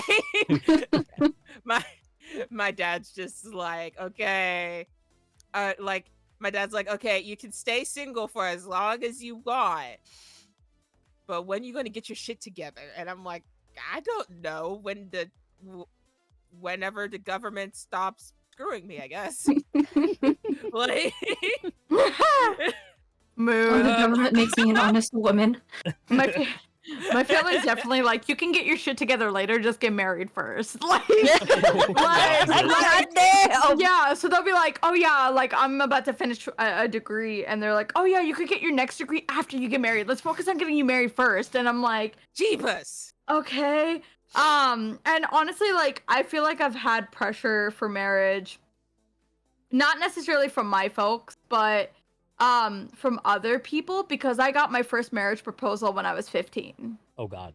Damn. Yes, from people that knew my parents, and mind you, the man was definitely over 18. He was in the army over there. He just wanted his green card, and I was the easiest access. And they honestly, when they took the call, they assumed it was for my sister, who is 8 years older than me, mind you. So she would have been like, she was legal. But no, it was for me.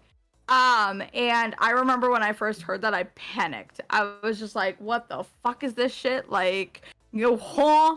No, like what? And my parents were just like, are you fucking stupid? Like, she's 15, and they're like, we can wait. And she's like, no, because even if you guys waited, like, she doesn't want that. So like, no. So there was definitely like outside forces trying to get me, because like the whole green card thing, because that unfortunately is a thing. It's not always a thing, but it is sometimes. And so, yeah. And so, you know, there were cases like that, or other people that would be like, hey, like, you know, our son, your daughter, and my parents would be like, no, because first of all, like, it's not her choice. Second of all, like, there's these parameters that just don't work, or whatever. So I luckily didn't get a lot of pressure up until, I want to say I got a little bit of pressure around the time that I was 18, but that was because I was having like health issues, and they were like, they know I want to be a mom and things like that. So they were just kind of like, we need to get her married. And I still remember getting out of the like surgery and hearing them and being like, don't pressure me just because of this one thing. And so pressure came a little bit harder around the age that I was like 24. Because back home, there's like this whole thing where like most women get married by 25, and you know, they have kids and that whole ordeal. Yeah, the Christmas cake thing. But that's pretty Japanese, much. but, like, Yeah. Like getting married by 25, you know, having your kids, etc. My sister got married at 25. Some of my cousins got married at 25. My friends got married at 25. And so everyone's just... Yeah, so because everybody was married around 25, they're just like, girl, you 27, like, almost. Like, what are you thinking? Because I'll be 27 this year. And so my parents, you know, they tried to, like, gradually say something, and I would just shut it down. And I'm always kind of been like that when they talk to me, where I shut it down, because I'm just like, I don't want to have this conversation with you. This is weird for me. It's like a boundary. And so recently, like, my sister and like my parents have been like bringing it up and talking to me, and then I've been trying to kind of understanding their point of view while also holding firm on my point of view, because there's just a lot of like, they're just like, we just want to see you happy and married. And I'm like, I get that, but the way you're going about it does not make me very happy, and it's going to pressure me into a situation that I may not necessarily want to be in, because everyone is banking on me to go through with something, or you know, follow something that isn't necessarily going to make me happy. So I'm just like, I don't know. There's a pervasive feeling of like, if we just get them married, they can figure it out later. They'll be happy. And because like, we've set them up to be happy. Right. And then they'll be like, well, we see similarities and like this, that, and the third, and this is why I think you guys work. And then like, there's also the aspect of like, oh, we want to see you happy before we die. And then I'm like, oh my God. Like, yeah. Because my parents have this genuine fear that they won't be able to see their grandkids like before they die and things like that. So, you know, they're just like, yada. And my sister's kind of the same way. Like, she, as much as she hated the pressure too, she's like, mom and dad are getting older. Like, if you want them at your wedding, like, you want grandma to be there. You're getting it from your sister too, huh? Yeah, I get it from my sister. Wild. And the funniest part is like, they've tried to get me to talk to somebody who is around my age. I've known him for like almost a decade, but like, I don't know him. We just kind of like know each other. And they're like, hey, you guys have all these similarities and shit, and you guys would be a really good match. and like yada da da da, and I've just been so adamantly against it for the longest time. It just has to not be And their idea sometimes. and then it becomes, what's the reason though? Why do I need to give you a reason? Because yeah, just tell me a reason. Like, he's such a good guy, yada da da da, this, that, and the third. And I'm just like, I don't understand why I have to explain myself to you for you to understand that this is not something that I want. And I understand that his parents want it, you guys want it, everyone is colluding together but me and him. Mm. Like, everyone is working on it. Like, his sister and my sister are like talking and like trying to work shit out and like yada da da da. And I'm like, why is it that everybody wants this decision? And it seems like this decision is not mine to make. It's a damn shame because like you should have agency in that. Like, right. And now it feels like if I do say no, that I'm disappointing so many people. And then it just feels like this truckload of pressure. And then they tell you, why you feel pressure? Why are you stressed about it? Yada da da da. And I'm like, you literally effectively drove into me with a truck of pressure and you want me to not feel it. And that's not possible. So like, it's one of those things where like, and then they're like, well, if you want another option, then like find another option. Well, I'm not gonna find a guy on the street tomorrow and be like, here you go, guys, here's my option. I need time. you know, they have apps now, by the way.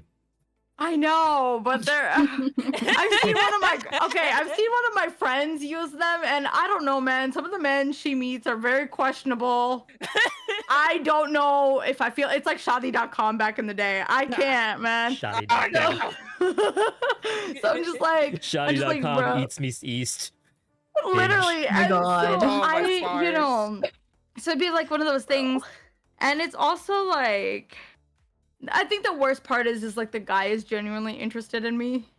So they're even more like, hey, yo. And I'm just like, it's not something I want. And I'm just like, I'll give it a shot and talk, but like, don't get excited because it doesn't mean anything type of deal, type of shit. So it's like, I don't know. It's just like the pressure that comes with it makes me feel like I'm freaking suffocating. Disappointing. It's just anxiety, your mom, your dad, your sister, the community, everyone. And it's just like, and everyone says it, even my sister's American friends, because the guy essentially is my brother-in-law's brother.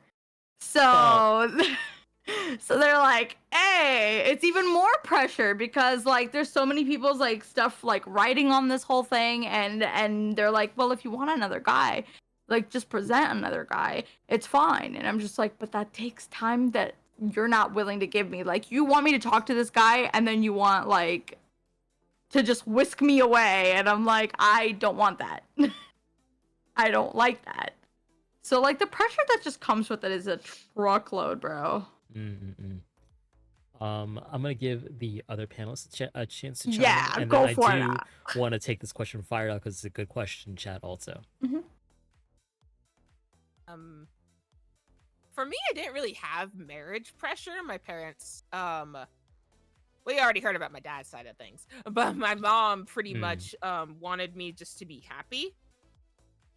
And the biggest pressure that both my parents could agree on is that they wanted grandchildren. And I'm over here like, I can barely handle myself. What you mean, grandchildren? Yeah. So then I got a dog, and I was like, this dog, you see this dog? You see her and her cute face? This your grandchild. I do that with my cat. I'm like, look at him. My mom eventually caved and accepted my dog as her grandchild, and unfortunately for me, that meant a lot. My mom would cook my dog's food. Like, my dog spoiled.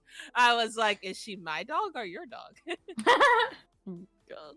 But when it came to like marriage and stuff, there wasn't really any pressure.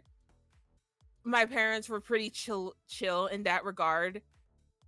When it came to that stuff. My dad was the stereotype you're not allowed to date until you're married. And my mom was pretty much just like, I don't know. I kind of broke all the rules stereotypically, so I can't tell you. Yeah, pose it on you. Nah, like, when your mom's a rebel, it's like, okay, now we can't make you do anything because my mom was definitely the rebel. She she was the youngest daughter out of I think 9 kids, and and she and her two younger brothers had a different dad, but everyone kind of grew up with that same the same like bearings and stuff. So my mom was 100% the rebel. she she did well in school, but that was about it. After that, everyone was like, "Oh, okay, so you're gonna go to college?" And she's like, "Nah, I say military." And they're like, "Oh, you're gonna marry another Islander?" Nah, I gotta marry this guy. And boy, did my grandparents hated my dad. They hated him. When I was born, they wanted to take. When I was born, I found out that there was a lot of drama between my mom's side of the family and my dad because they wanted to take me back to Hawaii to raise me traditionally. But obviously, my mom's like, "Why do you want to take my child that was just birthed? She just entered this world, and you guys already want to take her." My goodness. So they're like, we just want her to be raised in tradition. And my mom's like, "Fuck the tradition. Fuck it." It's my baby. Yeah, pretty much. So I'm very grateful in that regards because I don't have the whole pressures and stuff. My mom was kind of funny whenever it did come to me in dating because she's like, "Do you like this guy?" And I'd be like, "No." And she's like, "Do you like girls?" I was like, "I don't know." And she's like, "Do you like this?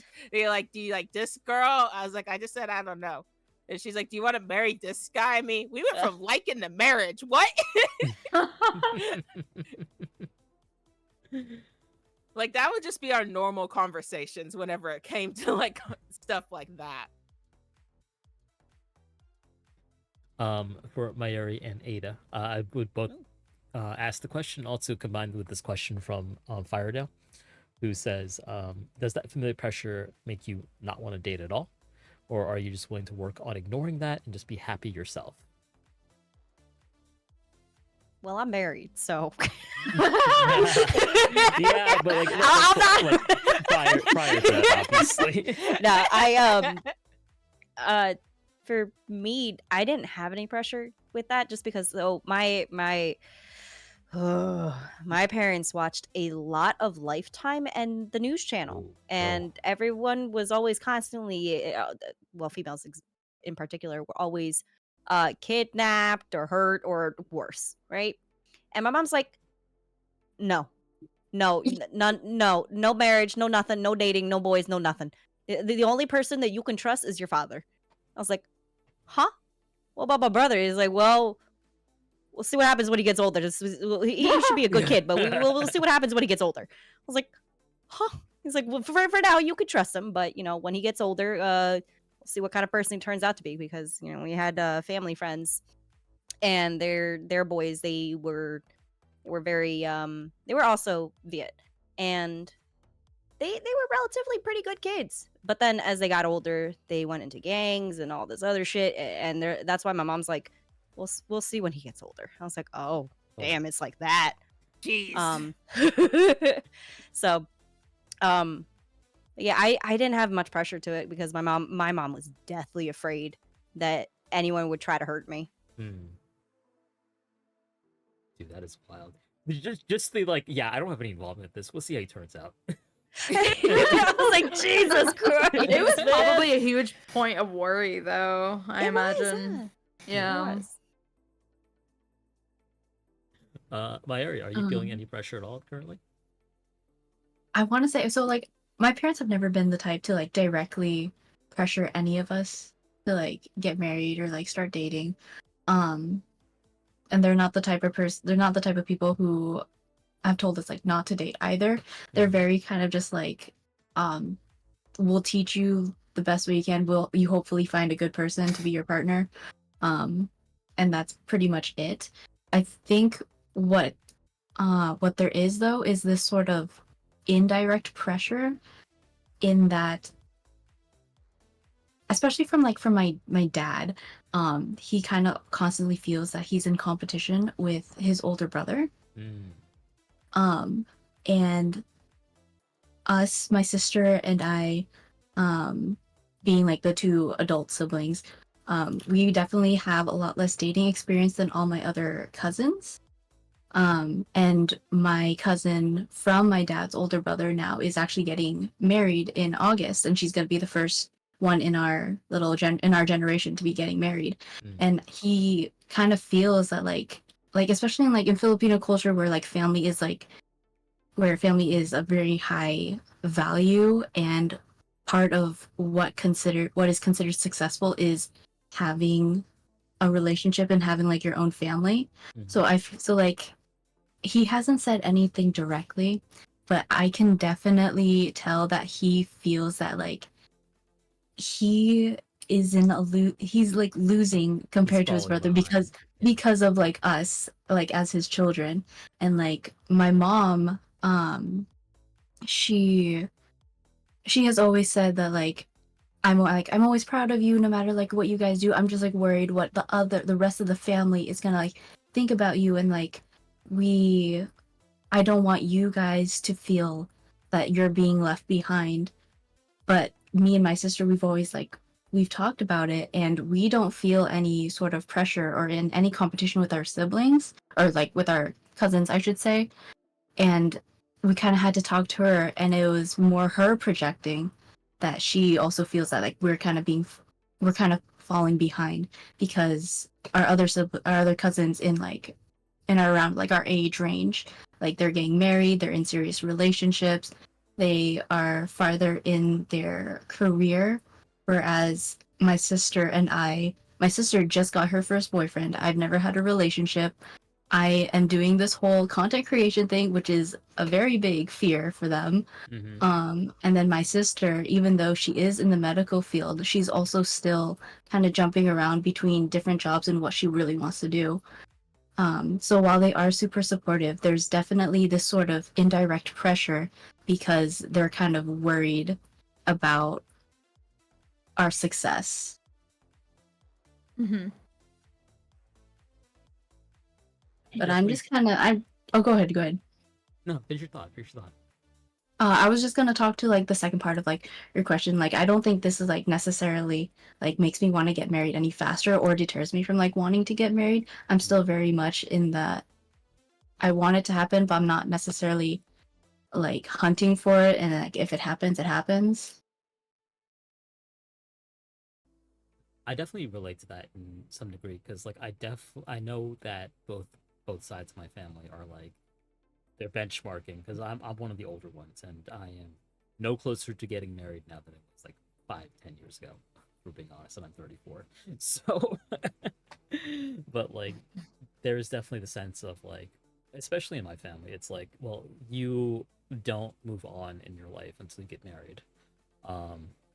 You're very much still quote unquote our child until you do. And I would say there's not much I can do when they're benchmarking me against all the other cousins because they're getting married one by one and I'm not. But I don't say it's dampened my willingness to date and such. I've just taken a different course, I think, because I just got really burned down on dating, and now I'm doing something dramatically different online. Right.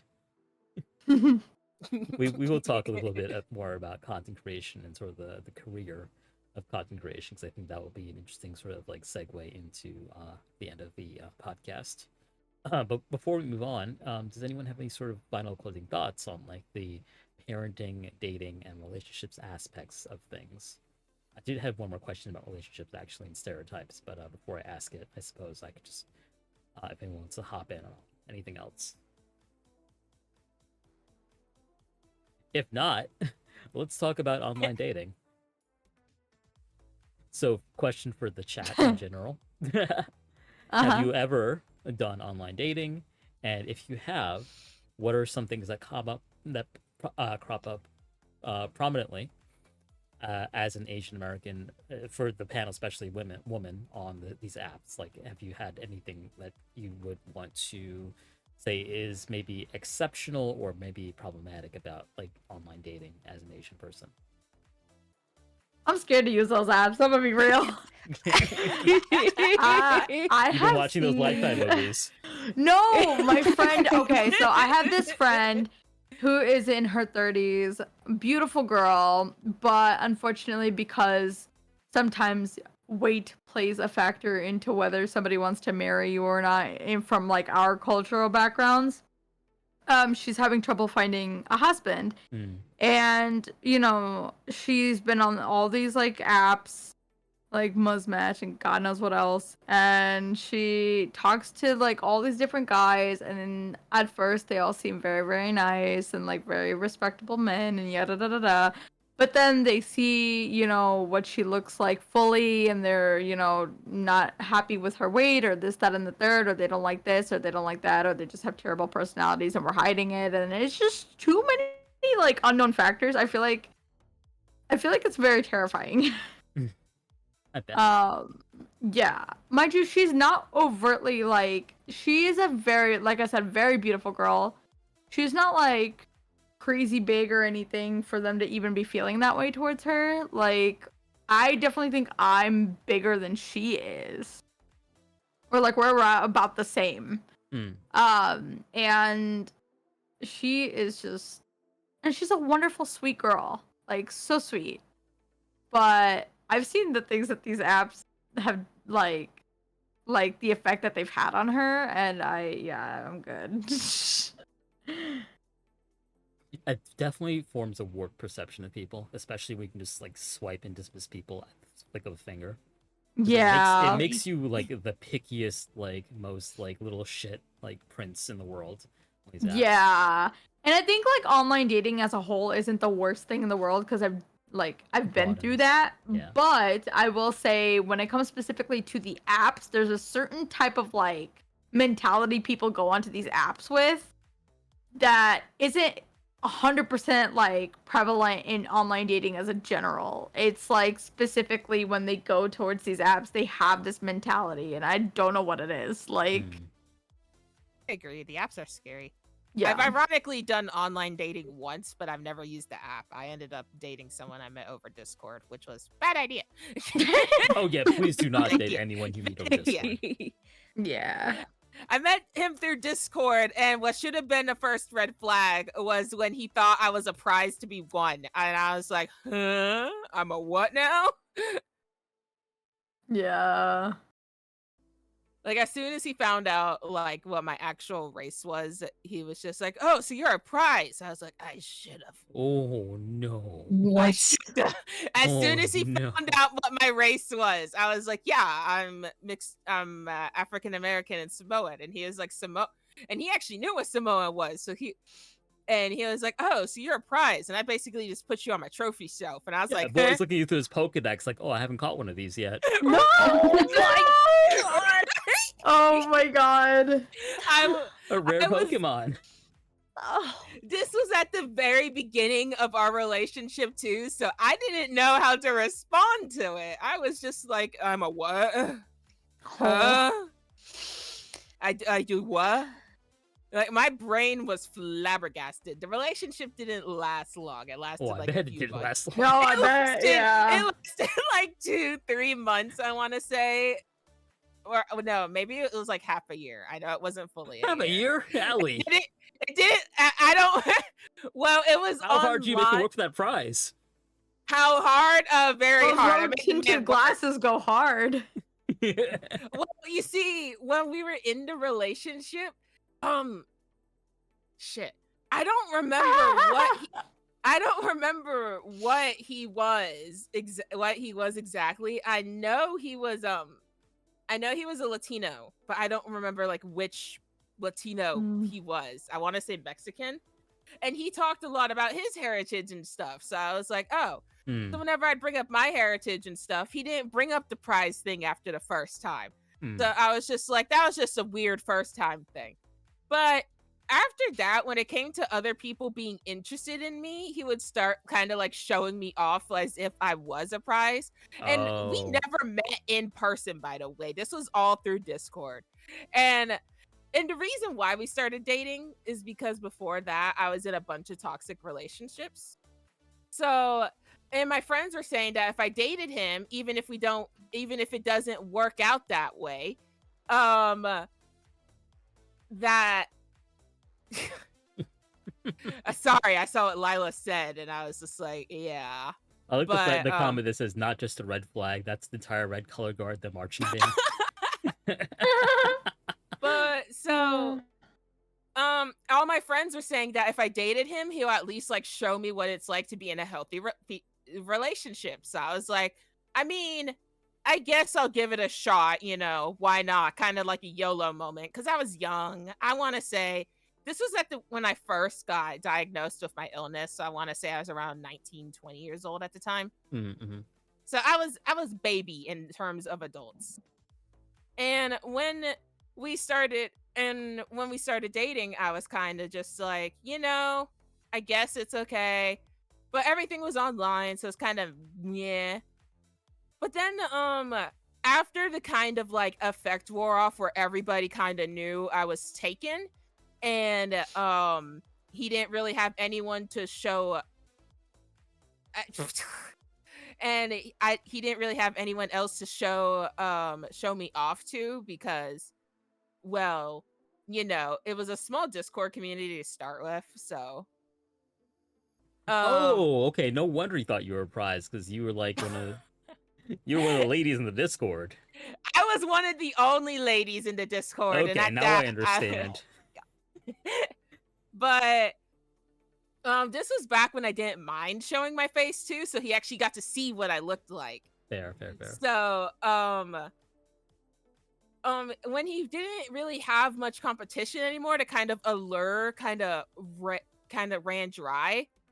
And then an incident happened, and instead of breaking up with me to my face, he broke up with me through my adopted sister. Oh What? no! Yeah. Wait a minute. He broke up with me through Lila. That's what she was talking about in the chat. Was I tried to give him advice and he just no listen. that is a new one. My jaw is on the floor. That happened. And his biggest thing was to because some of my friends are still friends with him. Some of the things that he was saying to them was, "Oh, she's Samoan. If I told it to her face, her family would like beat my ass." And I was just like, "What?" Okay, but hear me out though. They might. They might. They might. They would hunt him down. No questions asked. Break down the door. There is a stereotype that I found online about Samoans that is actually pretty true. That they will have a family reunion just to kick some ass. Yeah. That is actually pretty true. If He you opens his door, Dwayne "The Rock" Johnson's like standing there like... At least with my family, I have learned that is actually true. Because I remember senior year, I was graduating, and there was a bunch of fights at my high school. My fucking cousin came down here to pick me up, and he stood outside his car with his arms crossed, just looking at all the kids, and all the kids ran back into the fucking building, scared. And everyone was like, "You guys got to go home." And they're like, "There's a scary guy out there with tattoos and his arms crossed." How big's your cousin? Like height wise, or height wise, he's about I don't know exactly bulk wise. He's pretty bulky. I'd say he's about the same as like The Rock, like for comparison. But the same as The Rock. God damn. I'd say he's about the same as The Rock, and he's height wise, he's about like 6'3", 6'4". Yeah, I'm going back inside my car now too. And I ain't even done anything. He has the tat. He came up with like the sleeveless shirt, and he has the Samoan tattoos all up and down his arms and stuff. So he had his arms crossed, and he was just looking at everybody. And I was so confused because my mom didn't tell me that he was coming in town, and so I didn't know he was picking me up because I hadn't looked at my phone pretty much all day. So I was like, "Why are we all stuck inside? Why can't I go out?" So I grabbed my phone, and I was about to text my friends, like, they got us locked up, and I just want to go home. And I see my mom text me. She's like, "Oh, by the way, your cousin saw the news, so he's coming to pick you up." So I'm over here like, no. I fight my way through the crowd of terrified children. And I see him, and I'm like, "Don't arrest him. That's my cousin." And the security officers looked at me like, "What?" because they know me as like the shy, quiet girl. So they see this, they're like, "Are you sure you know this man?" I was like, "Yeah, that's my cousin. He like Getting grew picked up up by the with me." Samoan mountain. It did literally. And the same thing ironically happened when I was younger too. I was around before like Thanksgiving break, when the break was actually longer than a week.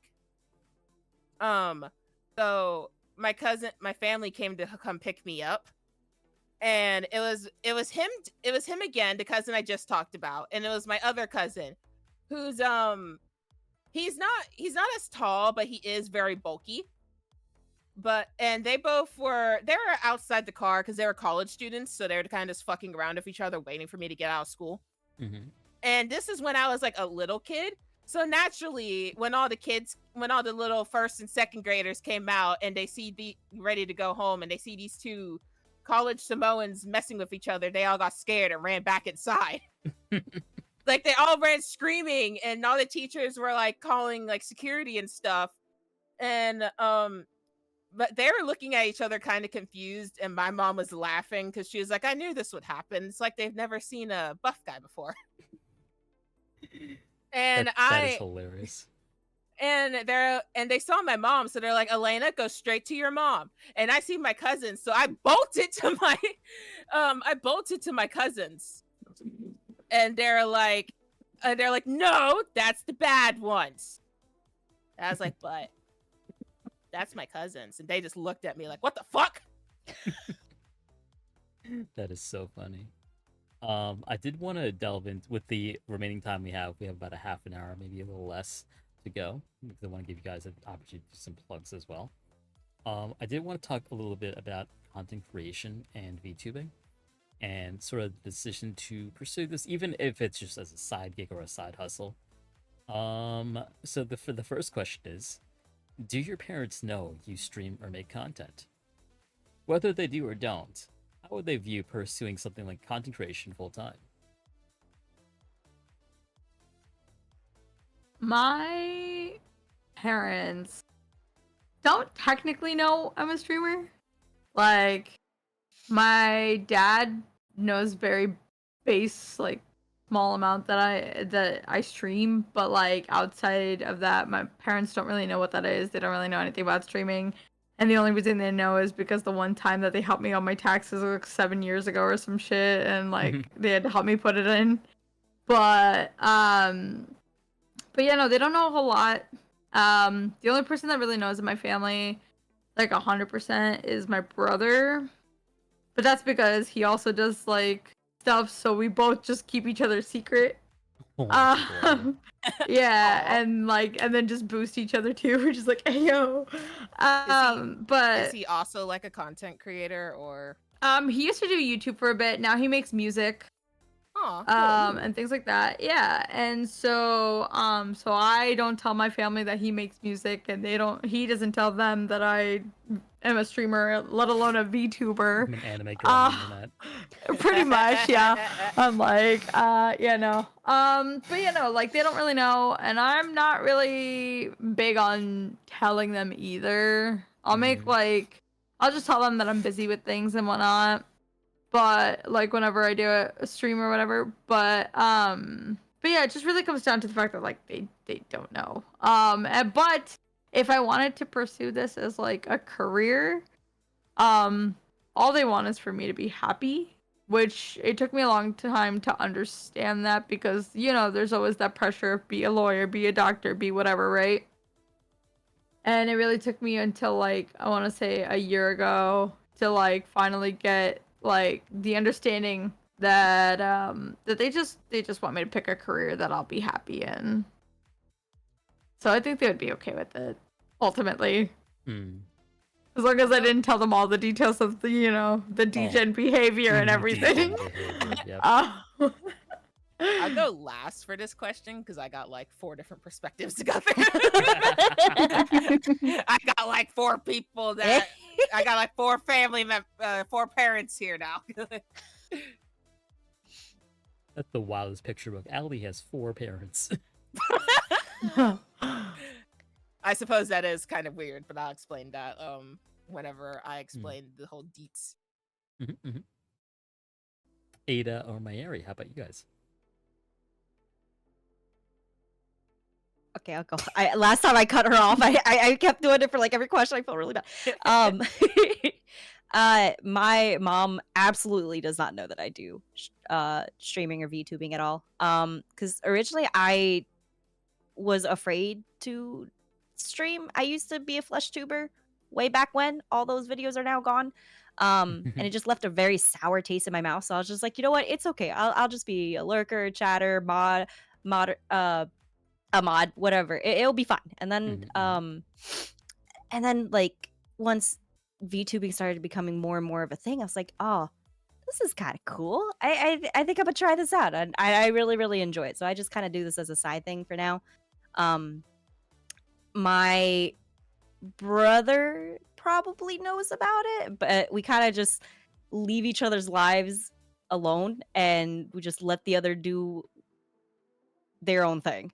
But I don't think my mom would understand it, because again, before, remember, she was strongly against me doing anything tech wise or anything to do with computers, because she didn't think it would ever, take off. So and because of the kind of content, the degenerate that I am, I Felt. I choose not to show my mom any of these any like achievements or anything like this with this model or anything that I do at all with content creation. I'm just like, oh yeah, mom, I'm just working. She's like, oh wow, you're working a lot. I was like, yeah, I'm working a lot. It's like, I feel like all the time I'm talking to you, you're always working from like 8 a.m. until like 2 a.m. I was like, yeah, I'm just working hard, mom, just like you wanted me to. She's like, oh, okay, that's nice. Bro, if they saw the sus PNG alone, Bro. Yo, my oh, PNG and all the titties, bro. NSFW art, Oh no. Oh, the conversations would not be pleasant. no, they would not. No, they would I'd not. like to buy a one-way ticket to Nopesville. For real, gonna go underground.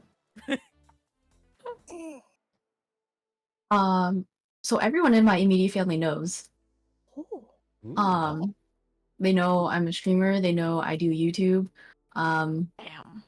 Obviously my parents, like, they know of that stuff. They don't know like any of the details or anything. My brother and my sister are the ones who know more details. My brother actually knows probably the most, because he actually knew about VTubers and wanted to be a VTuber before I even knew what a VTuber was. But I actually share like all my milestones with my family. I tell them when I hit a new follower or a sub goal. I tell them when my average viewer count has gone up. And like they have been super supportive. Like when I'm streaming, I just send like a text in like the group chat, like, "Hey, I'm streaming. Don't come into my office for like the next couple hours." And like my brother and my sister are like the only ones who know about like the not safe for work side of things. Obviously, I'm not really going to talk to my parents about that. But I will say I have shown my mom not safe for work art I've gotten of my VTuber that doesn't include a partner. And she was like, "Yeah, that's nice." And hasn't said like anything, but I don't know what she's actually thinking, but she hasn't gotten on my case about it, so I'm gonna take that as a win. That's very sweet, actually. Yeah. I feel like I'm like most of my answers have been like opposite of like everything you guys have said. No, straight up in my brain, I was like, man, I wish that was the case for me, because I would love to share this stuff with my family, but I also know that like the main reason I never shared it with my family is the fact that like my sister and stuff would probably get a little bit nosy and try to check it out, and I just don't need like the upset moments or things like that, or just like why are you behaving this way that's not like very standard to how we are, and yada yada yada.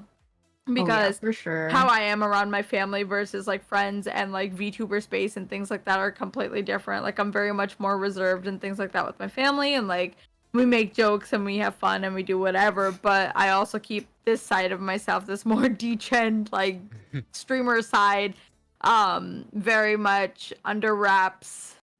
So it would unfortunately, as much as I would love to share it, I just don't feel like that would be in my best interest. But I will do say share milestones with my brother. Oh, that's good. Yeah, I will say I was scared at the beginning when I first started doing this.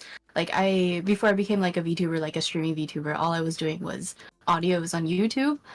And like after like the first 2 months, I think I walked into my parents' room and I saw my YouTube audio playing on my dad's TV. I'm like, what are you doing? Oh no. Why are you listening to this? And he's like, oh, for the views. And then like, do you want us to share it with the rest of the family? I'm like, no, do not No. tell anyone else. They were like, oh yeah, we can tell everybody like in the Philippines. I'm like, nope, please don't do that. You're like, stop that right now. But yeah, they haven't really looked into anything since. So I'm hoping they don't look up anything with my handle because that would probably be bad. Like legit though, like one thing that I've always sort of disliked about Asian American narratives is like the sort of like for lack of a better word, trauma porn, like where people are always saying, well, my parents hate me, this is terrible, I can't do anything I want, and no one supported me. And like I think that's like a very like the most prevalent, like if you read any Asian American novel or like you listen to like people talk, and like it's always that. And what I was always hoping to present through this is like diverse narratives, because like not everyone has unsupportive parents, not everyone has like parents who are like, like tiger parents. Like the experience that's out there is so diverse, and I think that's what's beautiful about like the internet and VTubing, because like you can tell that story too, and it isn't just like the Asian American whiz kids, or the tiger mom, or like the racist parents who like didn't want you to date anybody. Like it's always more complex than that. And if like through the course of answering these questions we find that we're like sort of different in like our experiences, that's fantastic. I fucking love that. Pardon my language. Oh, is it my turn now? It is your turn now. Oh no. Okay. Well, as stated earlier, I do I have a lot of parents. I have my adopted parents. I have which by the way, they didn't legally adopt me. They just took me in a very touchy time of my life. So they brought me in and they basically treated me like their own. Your guardians, basically. Basically, yeah. And then there's my biological parents, and then I have my stepdad. My mom and my stepdad, when it came, they were extremely supportive because they always knew that I had like a knack for acting and drama class and chorus and basically anything artsy and that sort of thing. So they were extremely supportive of it. Like, I don't remember the name of the school off the top of my head, but there was some sort of acting school up in Georgia that they wanted to send me to at one point, but I was like, I don't know if I want to act like that. But when they found out I was doing VTubing, they were extremely supportive of it. And unfortunately, when my health took a bad turn, I ended up going on like a 2-3 year break. And during that time, unfortunately, my mom passed away, so she wasn't able to actually see the rebranded Allie that I am today. But she actually inspired a lot of this model. She's the reason why I put a lot more of my heritage into the lore and the makings of Althemia. And so she was very, very supportive of it all. She would even watch my streams and all and everything. She wouldn't really know what's going on, but she would watch it. And before I actually started doing like voice acting stuff, she would also like listen to me just like act around the house and act all silly and goofy, playing different characters. So she was definitely one of the major reasons why I stayed in this VTubing pathway. But when it comes to the other parent, Oh no. my adopted parents also know and are very supportive, but they are very head buddy. Well, my adopted mom, because unfortunately my adopted dad did also pass away. He passed away a year before my mom. But my adopted mom is very head buddy with my dad. We just had this conversation before stream where she was like, "How old are you?" And I was like, "Me?" She's like, "Yeah, you." And I was like, "I'm 27." And she was like, "Okay, he cannot tell you what you can do." Because my dad is very much so, he would not like that I am being a VTuber right now.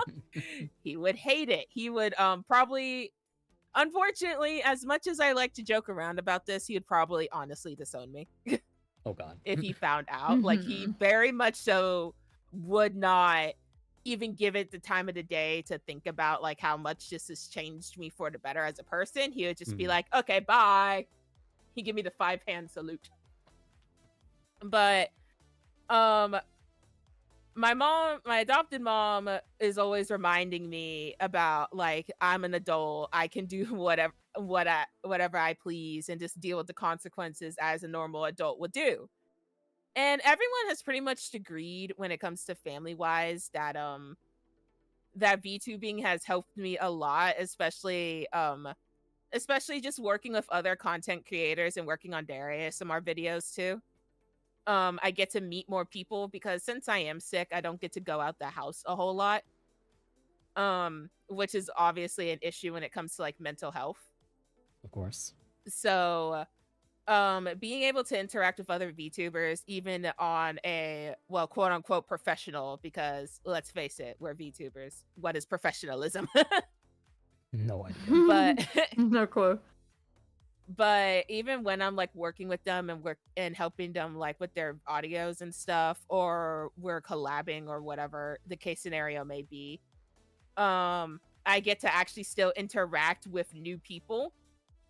And even though like everybody says that, yeah, this is really good for her, she's happy, my dad is still very much so, it's not a you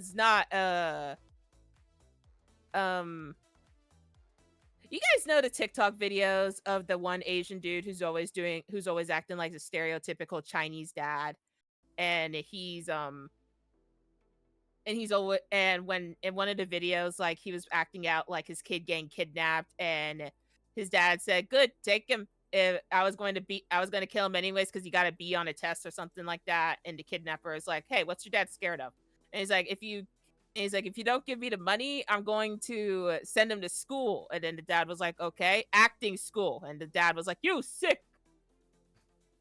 And that's pretty much my dad when it comes to anything outside of doctors and lawyers and basically stuff like that. Like, I remember I wanted to be an author for the longest, but he was like, "No, the job's not going to fuel you long."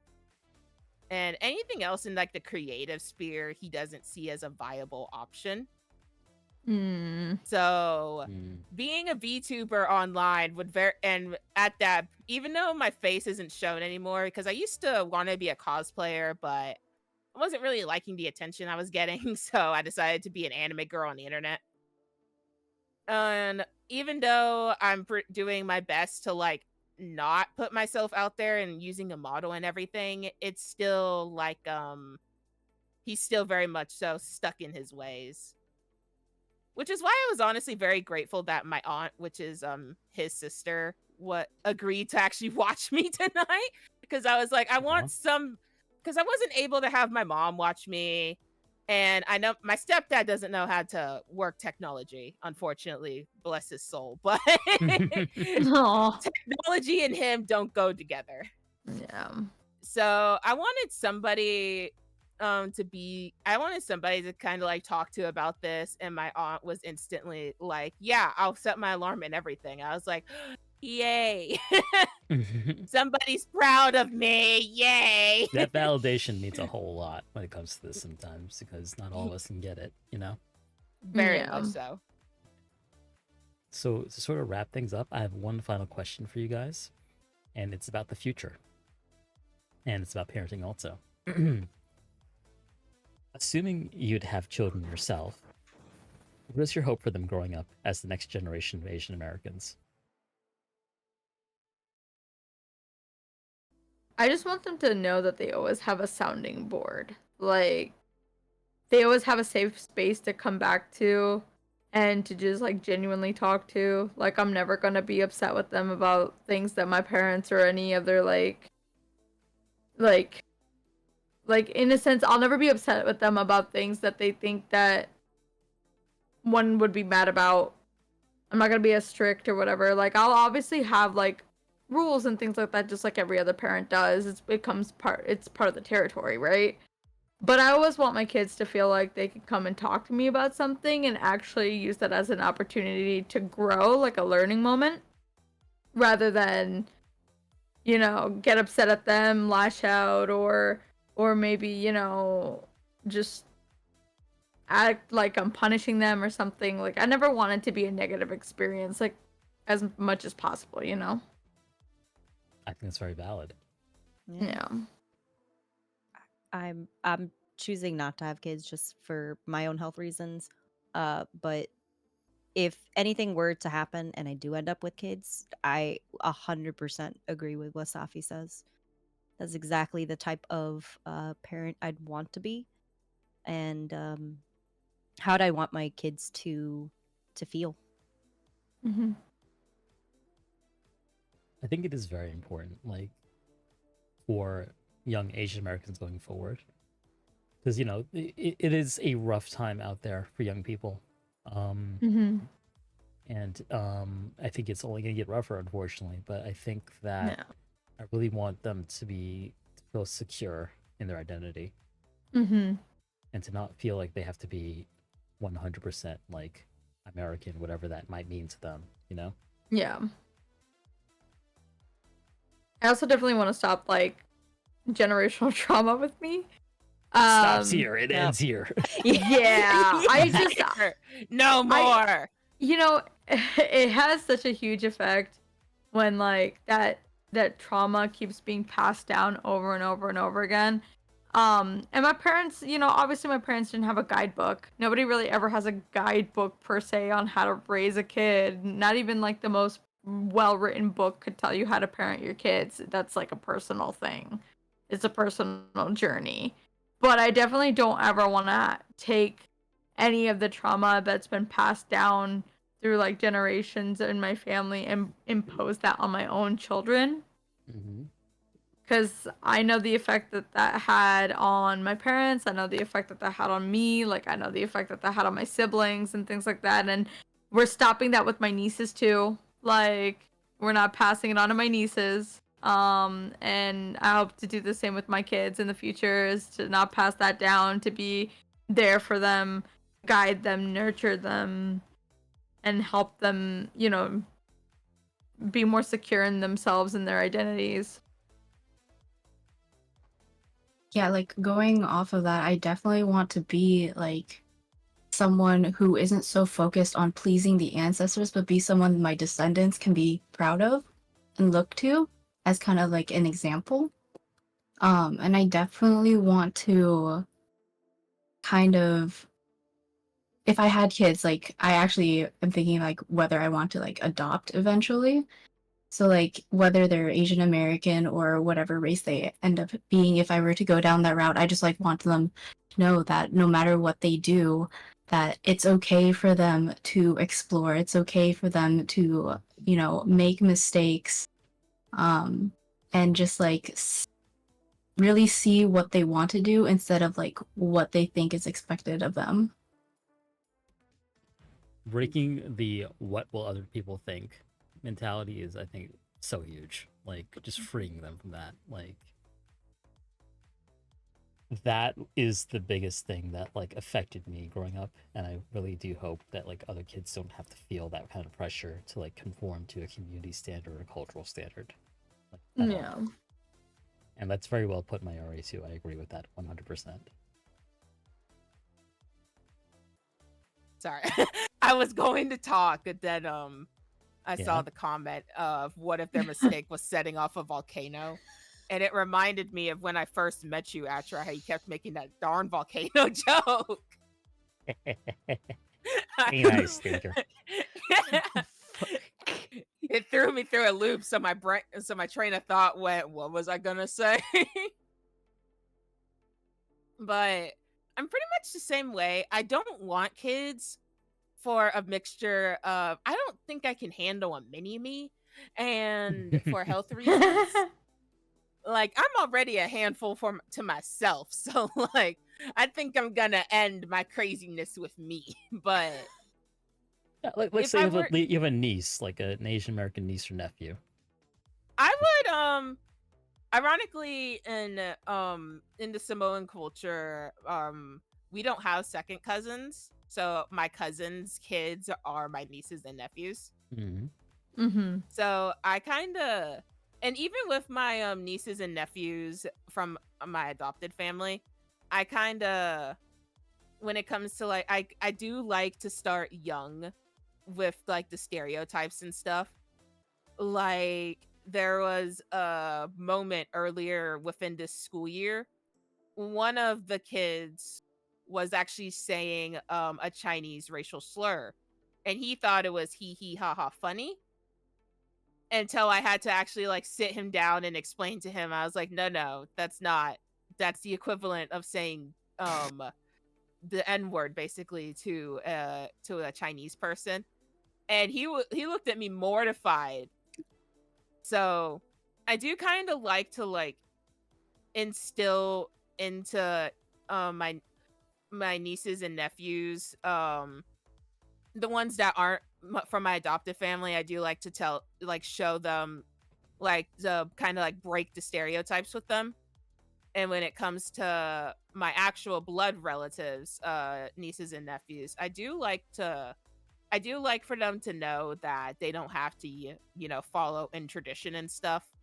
I was lucky that my mom basically said fuck tradition, but my other cousins weren't as lucky.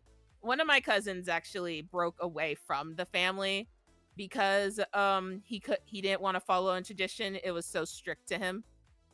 And I remember it, well, I don't remember because I was a baby, but my mom told me the story that when I was born, his dad treated me like I was a princess, like I was going to be I was going to be the next heiress of the family and stuff.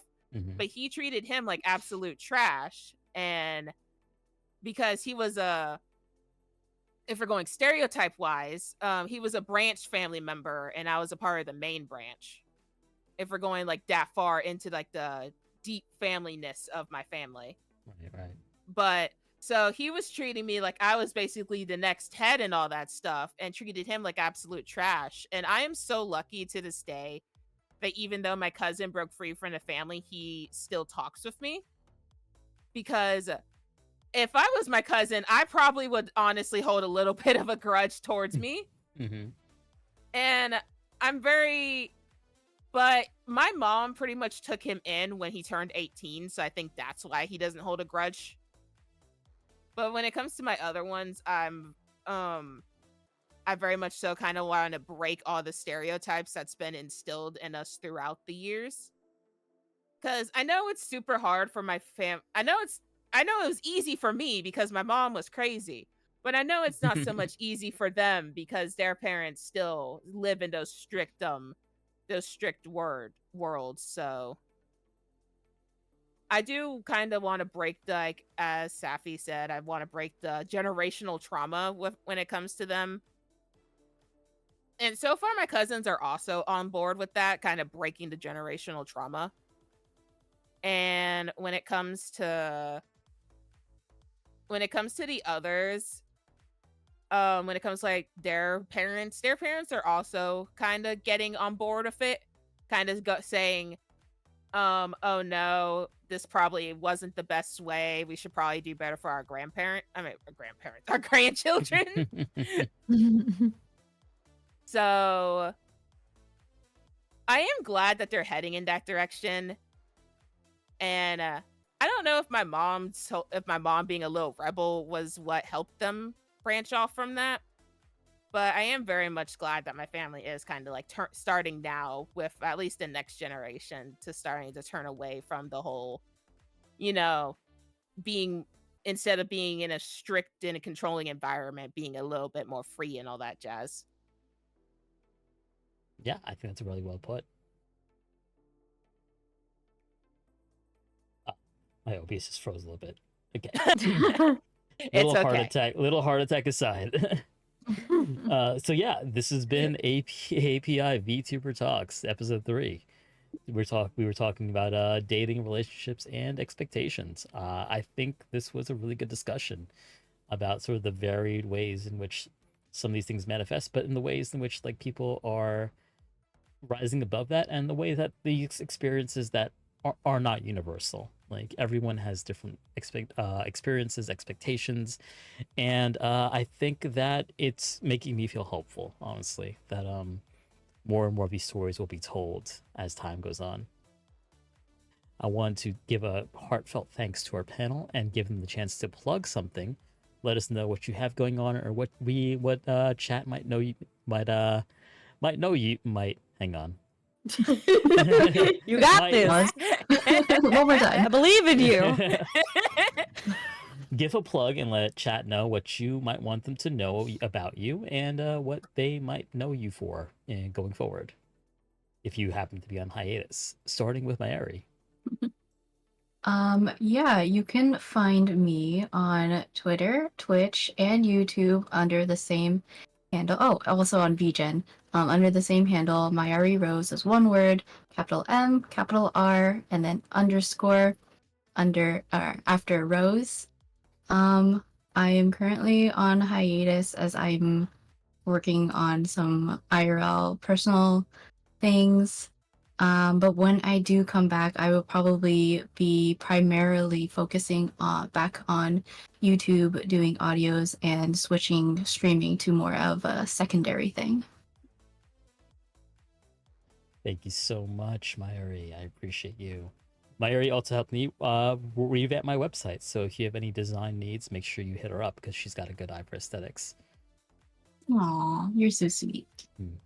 I'm actually going to skip ahead to Safi, if Safi would like to do a quick plug before she heads out. Yeah. You guys can find me on Twitch, Twitter, VGen, and TikTok. But yeah, I mainly do a lot of variety gremlin energy type shit.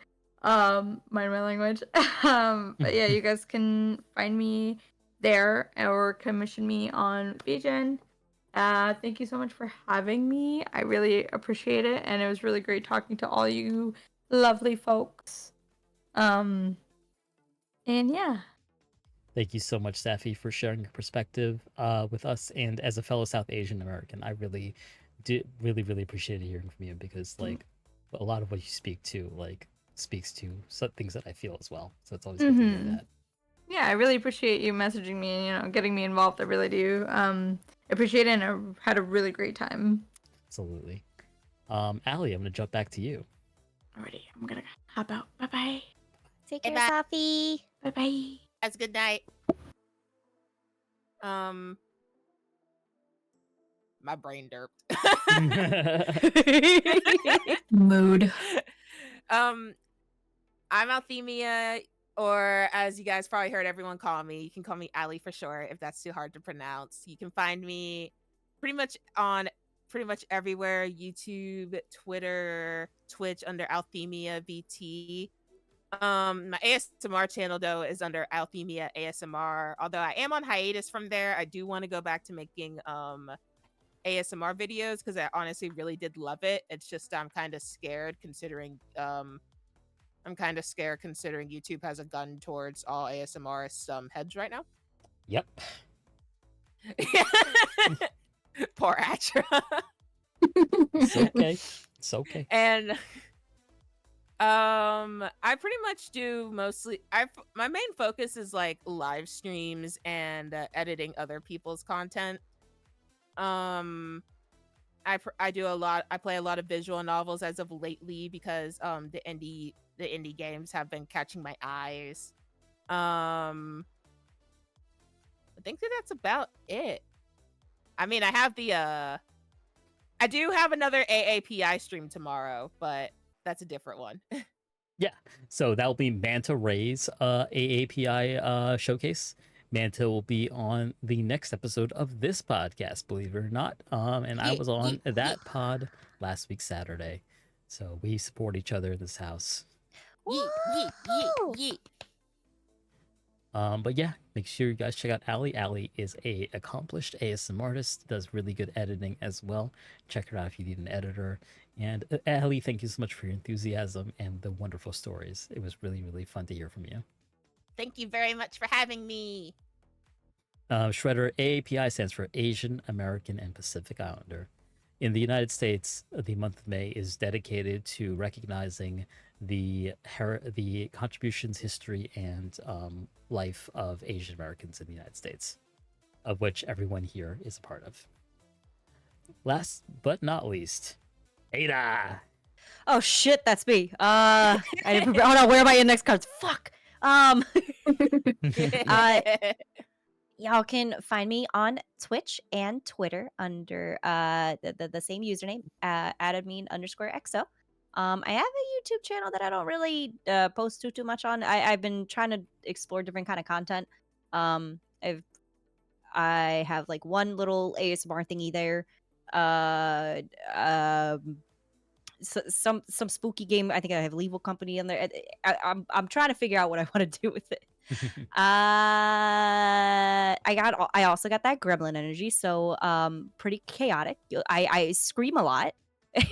So I apologize for your ears. I play a lot of like spooky multiplayer games. I like playing games with like my community, my friends on stream, and just vibing. I just vibe. That's it. Ada, you little shit. Thank you so much for being on this pod. Thank you for inviting me. I'm not gonna lie, I was shitting my pants when I got the invite. I was like, oh shit, Dude, he's same. noticed me. I was like, Same. I was like, oh. it is an honor. It really is. Just Thank the you for little inviting guy. me. What are you guys talking about? What do you mean? Thank you so much, Ada. Really lovely to hear from you, and you did fantastic. Thanks. And I've been your host, AtramentumX, Rice streamer and YouTuber, and proud Asian American. This has been episode 3 of a 4-part series. Part 4 will be LGBT and proud, the Asian experience online as queer Asian. That will be our bridge into Pride Month, and we'll be hearing from Manta Ray, Squee Queen, Ice Boy, and Ephraim. And that will be the 30th at the same time. This has been a personal pet project of mine. I planned it on last minute, but I'm very happy how it's been turning out. And hopefully this will be on YouTube at some point once I get that situation cleared up. But thank you all so much for watching. Like and subscribe. And as always, if you need to find my links, it's atramentum.inc. That's INK. Have a lovely night and see you next time on the API VTuber Talks Series 1. Good night. Bye. Bye. Wow.